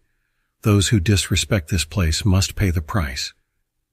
With a surge of adrenaline, I turned and ran, the shadows clawing at my back. I sprinted through the forest, branches scratching at my skin as I dodged trees, the growl echoing behind me like a hunting predator. I could feel the presence closing in, the darkness swallowing the light of my flashlight. Just when I thought I had escaped, I stumbled and fell to the ground, the impact knocking the wind out of me. As I gasped for breath, I felt a cold shadow hover over me. I looked up, and the figure loomed above, the ember-like eyes glowing brighter. "Your fate is sealed," it whispered, its voice a haunting echo that reverberated through my mind. With a desperate cry, I scrambled to my feet and bolted toward my camp, my heart racing. The fire flickered, a fragile shield against the darkness. I reached my truck and fumbled for my keys, glancing back at the woods. The figure had vanished, but I could feel its gaze piercing through the trees. I jumped into my truck, slamming the door behind me and locking it tight. My hands shook as I turned the ignition, the engine roaring to life. I sped away from Pine Hollow, the road ahead a blur as I escaped the woods and the watcher that haunted them. As I drove, the whispers followed, echoing in my mind. "You cannot escape," they taunted. "You are bound to us now." Days turned into weeks, and I tried to convince myself it was just a nightmare, a figment of my imagination. But every time I closed my eyes, I saw the watcher's hollow gaze, felt the weight of its presence looming just beyond the edge of my vision. And now, every time I return to the forest, a part of me wonders if I will see the twisted figure again, standing among the trees, waiting for my inevitable return to Pine Hollow, where the watcher continues its eternal vigil. I always prided myself on being a seasoned camper, someone who wasn't afraid to face the wilderness alone. So when I heard about Wolf Creek, a remote spot in the national park that few dared to visit, I knew I had to see it for myself. The stories about strange disappearances and eerie happenings only made it more appealing. I wasn't one to believe in ghost stories. After a 5-hour hike deep into the forest, I finally reached the clearing by the creek. It was beautiful, isolated, and untouched by the crowds of tourists. I pitched my tent near the water and settled in, the quiet of the forest wrapping around me like a blanket. The only sounds were the soft gurgle of the creek and the occasional rustle of wind through the trees. As night fell, I lit a small campfire, warming myself against the evening chill. The sky above was a deep indigo, and the stars began to peek through the treetops. It was peaceful, almost too peaceful, the kind of stillness that makes you realize just how far away you are from civilization. I was halfway through my second cup of coffee when I heard it, a strange, distant noise carried by the wind. At first I thought it was an animal, a coyote maybe, but as I listened closer, it sounded wrong. The pitch of it fluctuated like someone trying to imitate an animal's call but failing. It was almost human, but distorted, too low and guttural to belong to any person. My stomach knotted as I strained to listen. The sound faded as quickly as it had come. I shook it off, telling myself it was just the wilderness playing tricks on my ears. The fire crackled beside me, and I stoked it, trying to push the unsettling noise from my mind. I had camped alone countless times before, but something about this place felt different. A few hours later, I decided to turn in for the night. I doused the fire and crawled into my tent, the cold creeping in through the fabric as I zipped myself into my sleeping bag. The creek bubbled softly outside, lulling me to sleep.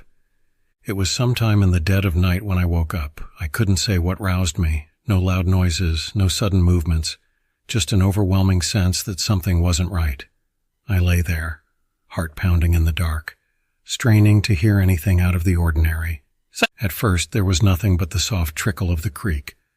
Then I heard footsteps. They were faint, barely discernible over the sound of the water, but they were unmistakably footsteps.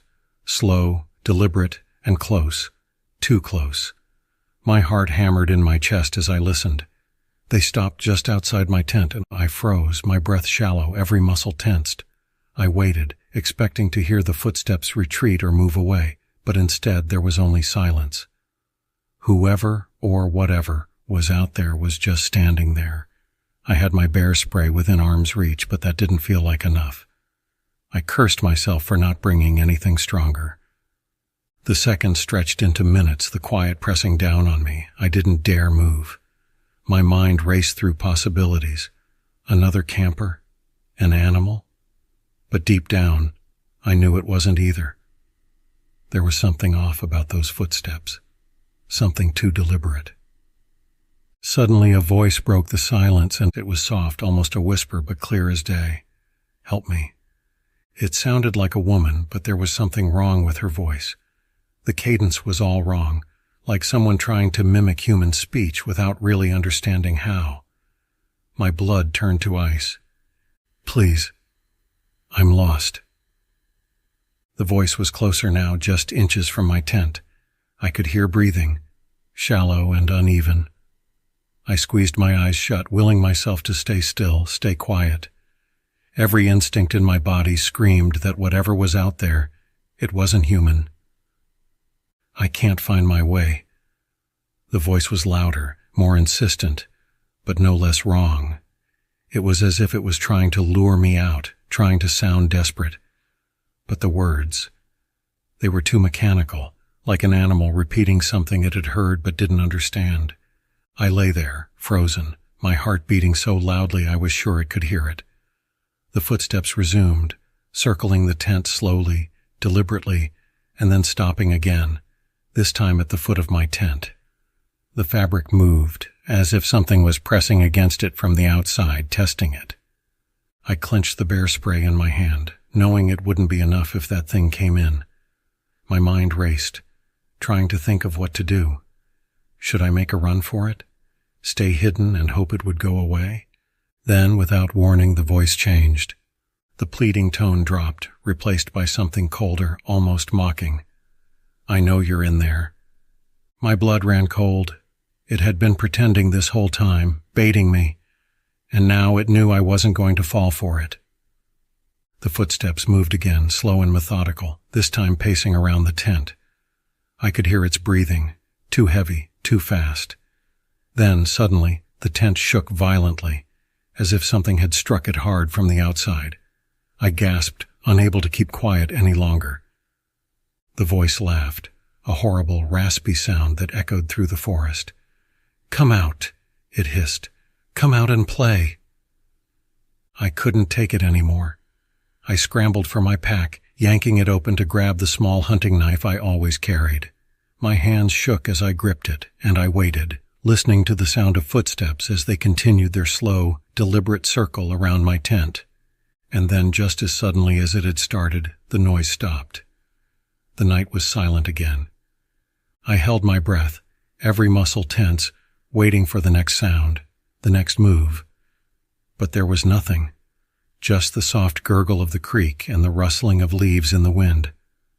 I didn't sleep the rest of the night. I stayed awake, clutching the knife, waiting for the thing to come back. but it never did. At first light, I packed up camp as quickly as I could, not bothering with breakfast or even a fire. I just wanted to get out of there as far away from Wolf Creek as possible. As I hiked back through the forest, I kept my eyes on the trees, half expecting to see something watching me from the shadows. When I finally made it back to the park's entrance, I ran into one of the rangers. He gave me a curious look as I approached, probably noticing how pale and shaken I was. "You all right, man?" he asked. I hesitated before answering. "Have you heard anything strange about Wolf Creek?" I asked. He frowned, scratching the back of his head. "Wolf Creek? Not many people go out there anymore. Why?" I shook my head, still trying to make sense of what I had experienced. "Just something weird last night, like someone was out there walking around my camp. Sounded like they were asking for help." The ranger's expression darkened. "You're not the first one to say that. A couple of hikers mentioned hearing the same thing last season. But here's the thing. There hasn't been anyone officially reported missing near Wolf Creek in years." I swallowed hard, feeling the weight of his words. "Whatever's out there," the ranger added, "it's not a lost hiker." I've spent my fair share of nights deep in the woods, but nothing prepared me for what happened on that fateful trip. As a park ranger, my job was to ensure the safety of campers and the preservation of the wild. I relished the solitude of the forest, its whispers and rustles becoming a comforting backdrop to my duties. But that summer, something changed. It started with the usual signs of life, the chatter of birds, the rustling of leaves, but as the sun dipped below the horizon, an unsettling silence fell over the camp city. The night enveloped me like a thick, suffocating blanket. I lit the fire, its flickering flames casting long shadows that danced against the towering trees. Despite the warmth, a chill slithered down my spine. I brushed it off, attributing it to the isolation. Yet, as the hours crept on, I noticed the shadows were more pronounced, as if they were not mere tricks of the light. They moved in ways that defied logic, swirling, elongating, vanishing behind trees, only to reappear in my peripheral vision. I chalked it up to fatigue. After all, I had been working long hours, patrolling the park, ensuring everything was as it should be. Then came the sounds. Low growls and soft, sorrowful moans echoed through the trees, barely discernible beneath the crackling fire. They seemed to come from all directions, merging into a haunting symphony that tugged at the edges of my sanity. I stood up, heart racing, scanning the darkness for the source. Nothing. As I settled back into my chair, a faint rustle to my left drew my attention. I turned, expecting to see a deer or a raccoon, but instead the darkness shifted. A figure, tall and gaunt, stood between the trees, its outline obscured by shadows. I blinked, and it was gone.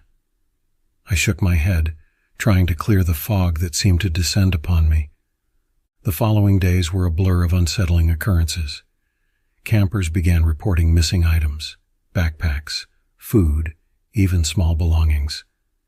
Their voices trembled as they described feeling watched, an unseen presence lurking just beyond the firelight. I brushed it off, attributing their fears to overactive imaginations fueled by the night's creepiness. But deep down, I felt it too. One evening I decided to investigate the woods alone, driven by an inexplicable urge to confront whatever was haunting my forest. Armed with only a flashlight and my resolve, I ventured deeper into the thicket, the trees closing in around me like a living wall. The air grew heavy, charged with an energy I couldn't explain. Every snap of a twig sent my heart racing. I stumbled upon a small clearing where the ground was unnaturally bare, devoid of underbrush. A chilling wind whispered through the trees, carrying an earthy scent mixed with something metallic. At the center of the clearing lay an array of sticks arranged in a peculiar pattern, as if someone, or something, had deliberately created it. It looked like a crude symbol, foreign and unsettling. I knelt down examining the ground when suddenly the soft moans returned, closer this time. The shadows danced frantically around me, and I felt a surge of panic. "Hello?" I called out, my voice trembling. There was no response, only the rustling of leaves, louder now, like whispers conspiring against me. Then, from behind a tree, I saw it again, the gaunt figure, its features shrouded in darkness, watching me. Fear rooted me in place, but the instinct to flee surged within me. I turned to run, but the air grew thick, almost viscous, making each step feel heavy and labored. The forest erupted with sound as I sprinted, branches snapping, the rustling of unseen things.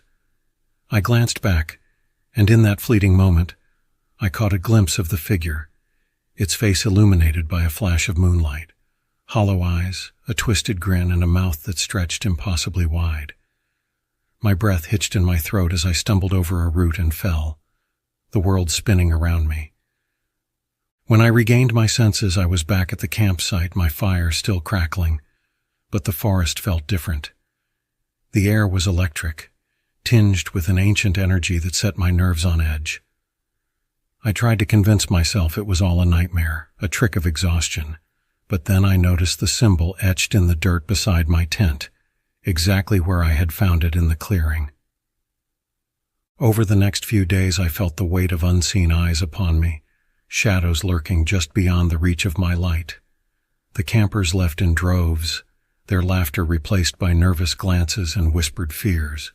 I was alone, stranded in a web of paranoia. Then, on the last night, it all came crashing down. I heard a commotion outside my tent, a guttural growl followed by the unmistakable sound of something large crashing through the underbrush. I grabbed my flashlight and stepped outside, heart hammering in my chest. The moon hung high, illuminating the clearing where I had first seen the figure. There, in the middle, stood the gaunt creature, its back turned to me. It emitted low growls, the sound resonating deep within my chest. I froze, the flashlight trembling in my grip. With a slow, deliberate motion, it turned, revealing its hollow eyes. In that moment, I realized the truth. It wasn't a stranger. It was me. I was the figure, trapped in a cycle, the forest feeding off my fear and isolation. The shadowy presence was not an external threat, but a reflection of my own despair and dread. I stumbled back, the weight of the realization crushing me. The forest had claimed me, my spirit forever entwined with its dark secrets. As I turned to flee, the shadows converged, engulfing me, and I knew then that I was lost, not in the woods, but in my mind. I write this now, a warning to those who enter these woods. Do not look into the shadows, for they might just reflect what you fear most, yourself. I've always loved the woods, camping, hiking, anything that got me out into nature. I thought I knew the forest, understood it. But nothing could prepare me for what happened on that trip, the trip that changed how I see the world forever. It started out as an innocent enough idea, a weekend getaway in the deep woods. My friend Kevin had recently bought a piece of land way up north, miles from the nearest town. It was just him, me, and our mutual friend Jess. Kevin was so excited to show off his property, and he convinced us that a few nights out there would be the adventure of a lifetime. When we arrived, the place looked like a paradise. The trees were ancient and tall, their thick branches forming a green canopy that stretched as far as the eye could see. The air was crisp, the silence only broken by the occasional chirping of birds or the rustling of leaves. We set up camp right at the edge of a massive clearing, surrounded on all sides by thick forest. It felt like we were the only people left in the world. That first night was peaceful. We lit a fire, cooked some food, and talked until late in the evening. Around midnight, Jess and I decided to head to bed, but Kevin, in his typical fashion, insisted on staying up a bit longer to stargaze. I fell asleep to the sounds of the crackling fire and the soft breeze blowing through the trees. Sometime in the early morning, maybe around 3 a.m., I woke up. The fire was out, the campsite was dead silent, and the only light came from the sliver of the moon peeking through the branches. I lay there, trying to fall back asleep, but something felt off. The air was heavy, almost suffocating. Then I heard footsteps. They were soft, but unmistakable. Someone or something was walking just outside my tent. My first thought was Kevin, probably drunk and stumbling around in the dark. But as I listened, it became clear that these footsteps didn't sound like a person. They were too light, too measured, and they circled the tent, slow and deliberate. I held my breath, listening intently, until eventually the footsteps faded away into the woods. I told myself it was probably just an animal, a deer, maybe a fox, but even then I knew that wasn't quite right. It felt too calculated, and animals don't circle tents like that as if watching. The next morning, Kevin was already up and grinning like an idiot when Jess and I emerged from our tents. "You guys missed a hell of a night," he said, sipping his coffee. "I saw a ton of shooting stars. I bet you were both asleep before they even started." "Yeah, well, some of us can't stay up all night," Jess shot back, rolling her eyes. Kevin shrugged, not bothered in the slightest. But as we started to pack our gear for a day hike, I noticed something odd. Kevin had made a sort of barrier around the clearing, small piles of stones every few feet, circling our camp. "What's with the rock art?" I asked, trying to keep my voice light. "Oh, that?" Kevin grinned again, this time with a hint of mischief. "I read somewhere that making circles like that wards off bad spirits. Figured it couldn't hurt." I laughed it off, but Jess looked uneasy. "Bad spirits? What, like ghosts?" Kevin just winked and said, "You never know." We set off on our hike, and despite my lingering discomfort from the night before, it turned into a pretty great day. We trekked through dense trees, crossed small creeks, and climbed up a hill that gave us an incredible view of the valley below. For those hours, everything seemed right with the world. But as the sun began to set, we realized we'd hiked farther than we intended. We had to rush back to camp, the light fading quickly, and by the time we returned, the entire forest was shrouded in a thick, eerie darkness. We lit the fire again, and as we settled down, that heavy feeling from the night before returned, like the woods were pressing in on us. It started small at first. Kevin kept glancing over his shoulder, staring into the forest, as if he expected to see something. Jess was quieter than usual, nervously fidgeting with the straps of her backpack, and then we heard it. A faint, hollow knocking sound, echoing from somewhere deep within the trees. It was rhythmic, like someone tapping on wood. 3 slow knocks, silence. Then 3 more knocks, over and over again. "What the hell is that?" Jess whispered, her voice tight with fear. "Woodpecker?"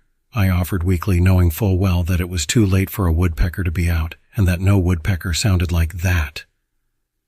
Kevin didn't say anything. He just stared into the darkness, his eyes wide. And then he said something that chilled me to my core. "The trees are moving," he whispered. I followed his gaze, squinting into the shadows beyond the campfire's glow. At first I saw nothing but darkness, but then I noticed it.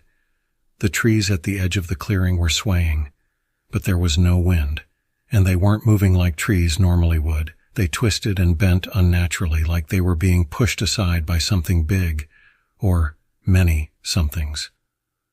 The knocking grew louder, closer, and then we heard a new sound, a low, raspy whisper, like someone trying to speak through a mouthful of mud. It was everywhere and nowhere, all at once, surrounding us, weaving in and out of the knocking. "We need to go," Jess said, grabbing her flashlight and jumping to her feet. Kevin shook his head. "No, we can't go out there, not now." "Then what the hell do we do?" she snapped. And then, just as suddenly as it started, the knocking stopped. The whispers fell silent. The only sound left was our heavy breathing and the crackling of the dying fire. Maybe it's over," I said, trying to sound hopeful. But then I heard it. Something dragging itself across the ground. Something wet and heavy. And it was coming from right behind Kevin's tent. I grabbed a burning stick from the fire, holding it up like a torch, and took a shaky step toward the sound. Jess shone her flashlight, and in that moment, the beam cut through the darkness to reveal nothing. just the ground and the leaves. But as the light swept across, the ground seemed to ripple, like something slithering just beneath the surface. "We have to leave," Kevin finally agreed, his voice barely above a whisper. We scrambled to pack up whatever we could grab, but as we did, I noticed something terrifying. The piles of rocks that Kevin had set up around the clearing had been knocked over. Every single one. We didn't bother to find the trail, we just ran, the flashlights bouncing wildly, our breaths ragged. And as we fled, I could hear them, the whispers, the knocking growing louder and louder, as if the whole forest was coming alive. It took us nearly an hour to reach the car, and by then the sky was starting to lighten, the first hints of dawn breaking through. We drove in silence, each of us too afraid to say anything, too afraid to even look at each other. When we finally reached town, I glanced back toward the forest, and I swear, just before we turned the corner, I saw them, the trees, swaying and bending, as if waving goodbye. None of us talked much after that. Kevin sold the property a month later, but he never told the new owners about what happened. And sometimes, I wonder if they ever went out there, if they sat around the campfire at night, hearing the knocking, the whispers, the sounds of something moving just beneath the trees. I don't go camping anymore, not after that night. Because now, every time I see a tree sway in the wind, I wonder if it's really just the wind, or if they're waiting for someone to come close enough to listen. I arrived at Black Hollow Campground just before dusk. The sun dipped low behind the mountains, casting long shadows across the dense forest that bordered the site. The place was abandoned for the season, except for me, the lone ranger left to close up the grounds for the winter. I'd spent years out here, patrolling the trails and making sure campers followed the rules. But tonight, something felt off. The wind whispered through the trees, carrying a chill that seemed too cold for October. As I walked through the empty camp, I couldn't shake the feeling that I wasn't alone. The forest had a way of playing tricks on your mind. The rustling leaves, the snap of twigs underfoot, innocent sounds that, out here, could feel like they had intent behind them. I chalked it up to fatigue. After all, it had been a long week, and I was ready for the quiet. I made my way to the ranger station, a small cabin nestled at the far end of the campground. The windows were fogged from the cold, and the inside was dimly lit by a single lantern I had left behind that morning. I set my pack down and grabbed the walkie-talkie, ready to check in with the base. Ranger McCall checking in, all quiet on the east end, just wrapping things up for the season. There was a brief crackle of static before a response came through. "Copy that, McCall. Stay safe out there. I've heard reports of strange activity in the area lately. Could be some wildlife, but just keep an eye out. Over." "Will do," I replied, though the mention of strange activity had me on edge. The sun was nearly gone now, leaving the forest in a thick, inky darkness. I settled into the station, trying to shake the unease that had settled in my bones. Just one more night out here, I reminded myself. I'd be back in town by morning, away from the isolation and quiet that suddenly felt far too heavy. As I sat down with a cup of coffee, something outside caught my eye, a flicker of movement just beyond the tree line. My pulse quickened. I leaned forward, squinting through the foggy window, but saw nothing. Probably a deer, I thought. This deep in the woods, it wasn't unusual to spot wildlife after dark. Still, I couldn't shake the sense that something was wrong. I stood and grabbed my flashlight, stepping out into the cold night air. The trees were still, their branches barely swaying in the faint breeze. I swept the beam of light across the clearing, looking for any sign of movement. Nothing, but the feeling of being watched grew stronger. Then I heard it. A soft, rhythmic tapping sound, coming from somewhere deeper in the woods. Tap, tap, tap. I froze, listening intently. It was too slow, too deliberate to be natural. My first thought was someone had stayed behind, maybe a straggler who hadn't gotten the memo that the campground was closed. But I knew that was unlikely. The place had been empty for days. No one should have been here. I called out, "Hello, anyone out there?" No response, just the tapping, continuing in its eerie, unhurried cadence. My flashlight swept the trees again, and for a brief moment I saw something. A figure standing still between the trunks, barely visible in the shadows. "Hey!" I shouted, taking a step forward. The figure didn't move. My heart was pounding now, and I took another step toward the trees, the flashlight trembling in my hand. The tapping stopped. Silence fell over the woods, thick and suffocating. I shined the light where I had seen the figure, but it was gone. The air around me felt heavier, colder. The wind seemed to die, leaving the forest unnaturally still. I could feel the sweat trickling down my neck despite the chill, every instinct screaming at me to go back inside the station. But something pulled me forward, a curiosity maybe, a need to know what I had seen. I pushed into the woods, the beam of my flashlight bouncing off the trees as I went.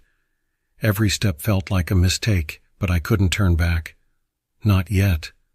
I followed the path for what felt like hours, though it was likely only minutes, until I reached a small clearing. And there, in the middle of the clearing, was something I didn't expect. A campsite. But this wasn't a part of the Black Hollow grounds. The tent was old, weathered, and collapsed, as if it hadn't been used in years. Gear was scattered around, untouched and rotting, like whoever had set up camp here had just vanished. I knelt down, inspecting the area. The fire pit was cold, and the tent had been shredded, not by animals, but by something else. Claw marks streaked across the canvas, deep and ragged. My stomach tightened, and I stood quickly, turning to leave. That's when I heard it again, the tapping. But this time it was behind me, and I whipped around, shining the flashlight wildly through the trees, but there was nothing. The tapping continued, louder now, more insistent. My breath came in shallow gasps as I scanned the area, my skin crawling with fear. And then I saw it. At the edge of the clearing, barely visible in the dark, stood the figure. It was closer this time, tall, impossibly tall, with limbs that seemed too long, too thin. Its face, if you could call it that, was featureless, a pale mask in the moonlight. My blood turned to ice. The tapping grew louder. It wasn't coming from the trees anymore. It was coming from it. I stumbled backward, my mind racing, unable to process what I was seeing. My flashlight flickered, then died, plunging me into darkness. The tapping stopped. For a long moment there was silence, and then a voice. "McCall," it whispered, barely audible but unmistakable. My name, spoken in a raspy, inhuman tone. I ran. I sprinted back through the trees, branches slashing at my arms and face as I tore through the undergrowth. I didn't dare look back, didn't stop until I burst through the door of the ranger station, slamming it behind me and locking it tight. I collapsed into the chair, gasping for breath, my mind reeling. What the hell had I just seen? The radio on the table crackled to life, and I grabbed it, my hand shaking.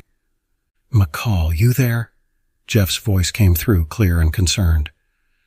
I'm here," I whispered, barely able to form the words. "Something's out here, Jeff. Something. In the woods." There was a long pause, and then Jeff's voice, quiet and serious. "Get out of there, McCall, now. I don't know how to tell you this, but we just got a call. They found your truck. Crashed hours ago. You're not supposed to be there." I stared at the radio, heart pounding in my ears. "What are you talking about?" I asked, my voice trembling. "I'm here. I'm in the station." The line went dead, and behind me, in the suffocating silence of the cabin, I heard it. Tap, tap, tap, right outside the door. I'm not usually one for sharing spooky stories, but every time I close my eyes, I see those woods again. I hear the screams echoing through the night, the snapping of branches, the guttural sounds that I can't ever unhear. And I wonder if telling this story might finally let me sleep in peace. Last summer, my friends and I decided to take a camping trip deep into the mountains. It was me, Ryan, and Ella. We wanted to get away from everything, detox from social media, and just connect with nature. We picked an isolated spot at the edge of a large national park, far from the usual campgrounds, where we could have the place all to ourselves. We set up camp near a beautiful expansive clearing in the woods, with a small river flowing nearby. It was perfect. No cell service, no city noise, just the sounds of the wilderness. That first day was uneventful, almost peaceful. We cooked over the fire, shared a few beers, and laughed about everything and nothing until the sun dipped below the tree line. As night fell, the forest around us seemed to change. The once friendly chirping of crickets became a loud, all-encompassing buzz. The wind rustling through the trees turned into ghostly whispers, and every once in a while I thought I saw movement out of the corner of my eye, just beyond our campfire's flickering light. By the time we were ready to sleep, the forest felt like a different world, a darker, hungrier one. I shrugged it off, thinking it was just the typical anxiety of being in the middle of nowhere. I wasn't scared. Not yet. The next morning, a park ranger came through our campsite, a middle-aged man, face lined and eyes deep with some kind of weariness. His uniform was faded, and the way he moved seemed tense, as if every step through the woods was a calculated risk. He gave us a once-over, his eyes darting from our tent to our food stash. "You folks picked a hell of a place to camp," he said, scratching his grizzled beard. Ryan laughed it off. "Yeah, we wanted to get away from it all, you know?" The ranger didn't smile. "Yeah, I get that, but I'd move if I were you." "Move?" Ella asked, suddenly nervous. "Why? Is there a problem?" "Just some weird stuff goes on in this area." He hesitated, choosing his words carefully. "Strange sounds, weird sightings, nothing concrete, but, well, I've been working this park a long time. Some places are better left alone." Ryan waved him off. "We'll be fine, man. We've got bear spray and everything. We'll keep our food hung up and out of reach." The ranger just stared at us for a long time before finally nodding. "Suit yourselves. But if anything happens, head east, toward the ranger station, and stay together. Don't go wandering off alone." With that he left, disappearing into the trees as quickly as he had come. We all exchanged nervous laughs once he was gone. Ryan cracked a joke about horror movies and we brushed it off. But I couldn't shake that gnawing feeling that something was off, that maybe we should have taken his advice. That night it started. Around 2 a.m., I woke up to the sound of something heavy moving around outside the tent. At first I thought it was just an animal, a deer, maybe a bear. But then I heard a noise that didn't belong in the forest, a low, raspy voice calling my name. "Jason," it rasped. "Jason." I shot up, my heart pounding. Ella stirred beside me, half asleep, and I whispered to her, "Did you hear that?" "Hear what?" she mumbled. Someone called my name." She shook her head, already drifting back to sleep. "You're just dreaming. Go back to bed." But I couldn't. I sat there listening to the night until eventually exhaustion overtook me, and I passed out. The next morning Ryan said he heard something too, a voice but calling his name. We all laughed it off, blaming it on the wind or some weird echo in the trees. But deep down, I could see that unease in their eyes, the same fear I felt in the pit of my stomach. That day we decided to hike deeper into the woods, hoping to distract ourselves. The forest was thick, the trees packed so closely together that even at noon, sunlight barely pierced the canopy. And that feeling of being watched? It only grew stronger the deeper we went. After a couple of hours, we found a small clearing, and that's when we saw it, a deer. But something was wrong with it. Its body was twisted, contorted like it had been hit by a car, but still managed to walk. And its eyes. God, those eyes. They were milky white, and as we stood there, it slowly turned its head to look at us. No, not look at us, through us. Ella backed away, muttering, "What the hell?" The deer let out this guttural, human-like groan before bolting into the woods, moving far faster than it should have been able to with those broken legs. We stood in stunned silence for a moment before Ryan laughed. Too loud, too forced. "That's just nature, I guess," he said. "Messed up animals, right?" We all pretended to believe that. That night we sat around the campfire in silence. There was no joking, no storytelling.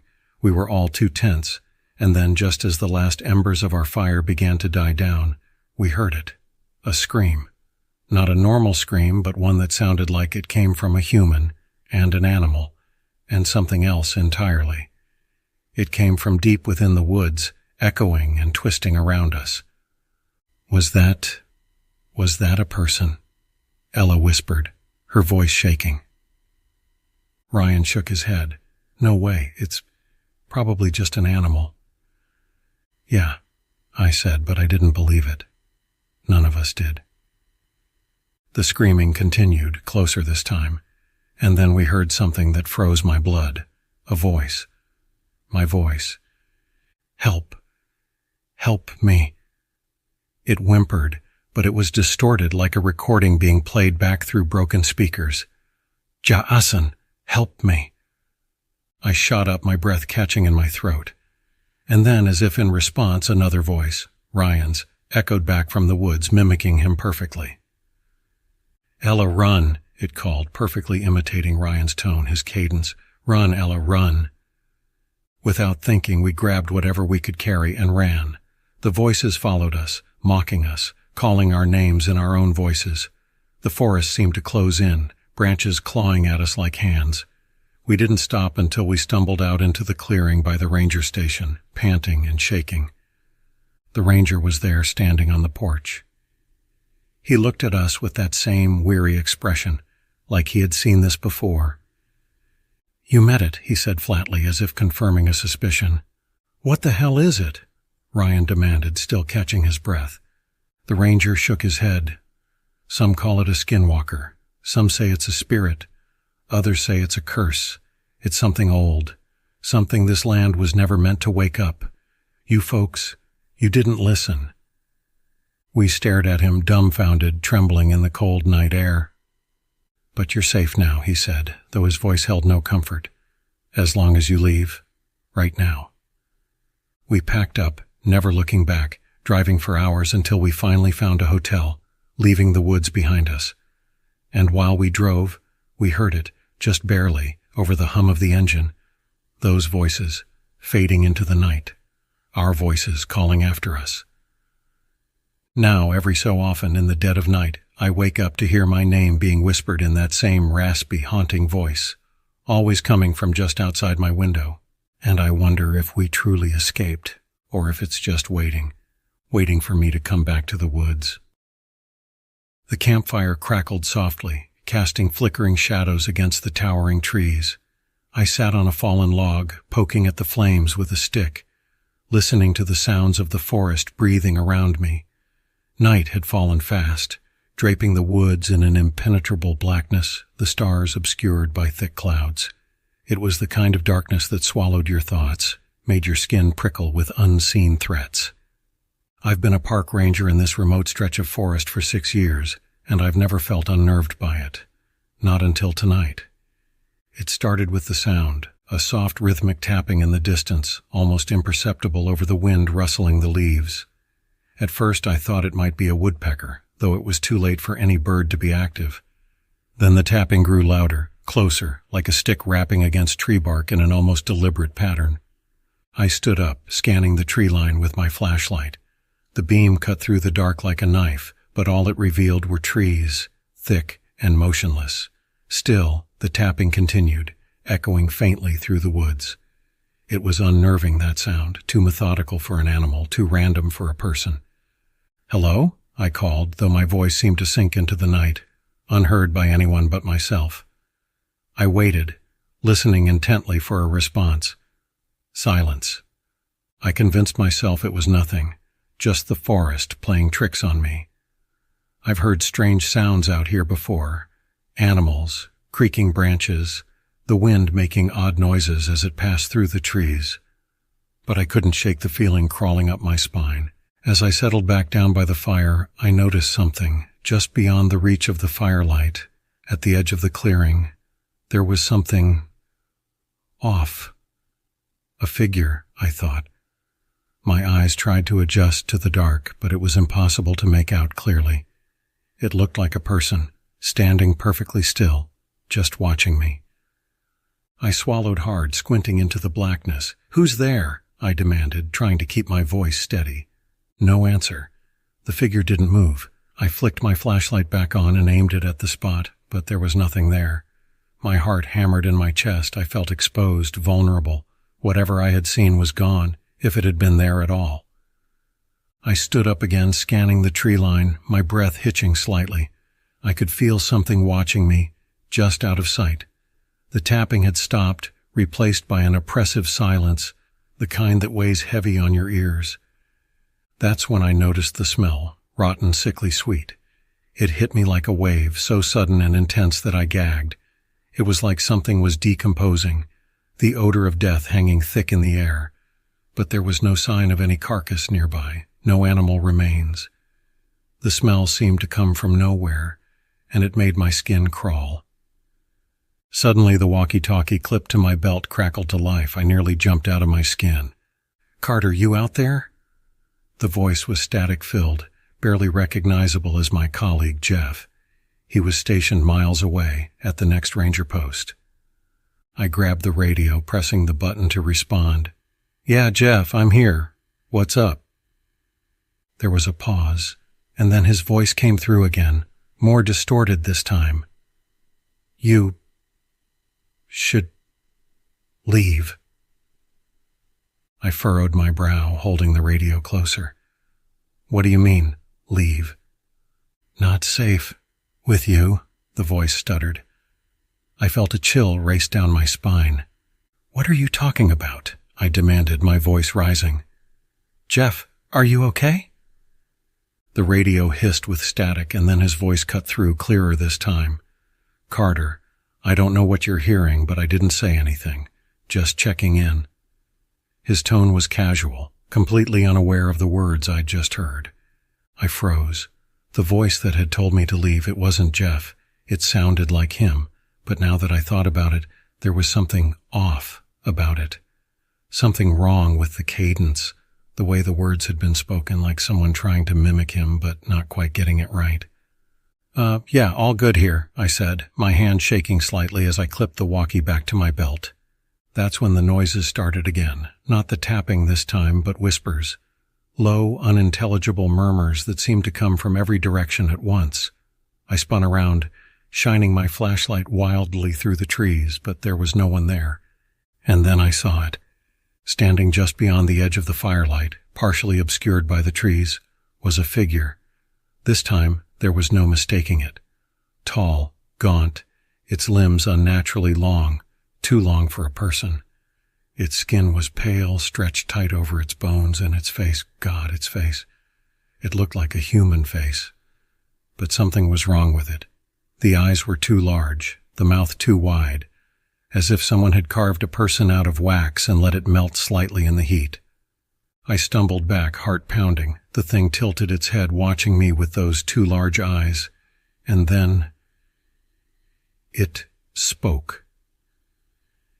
"Leave, now," it rasped in Jeff's voice. But the voice was distorted, wrong, just like the one I had heard over the radio.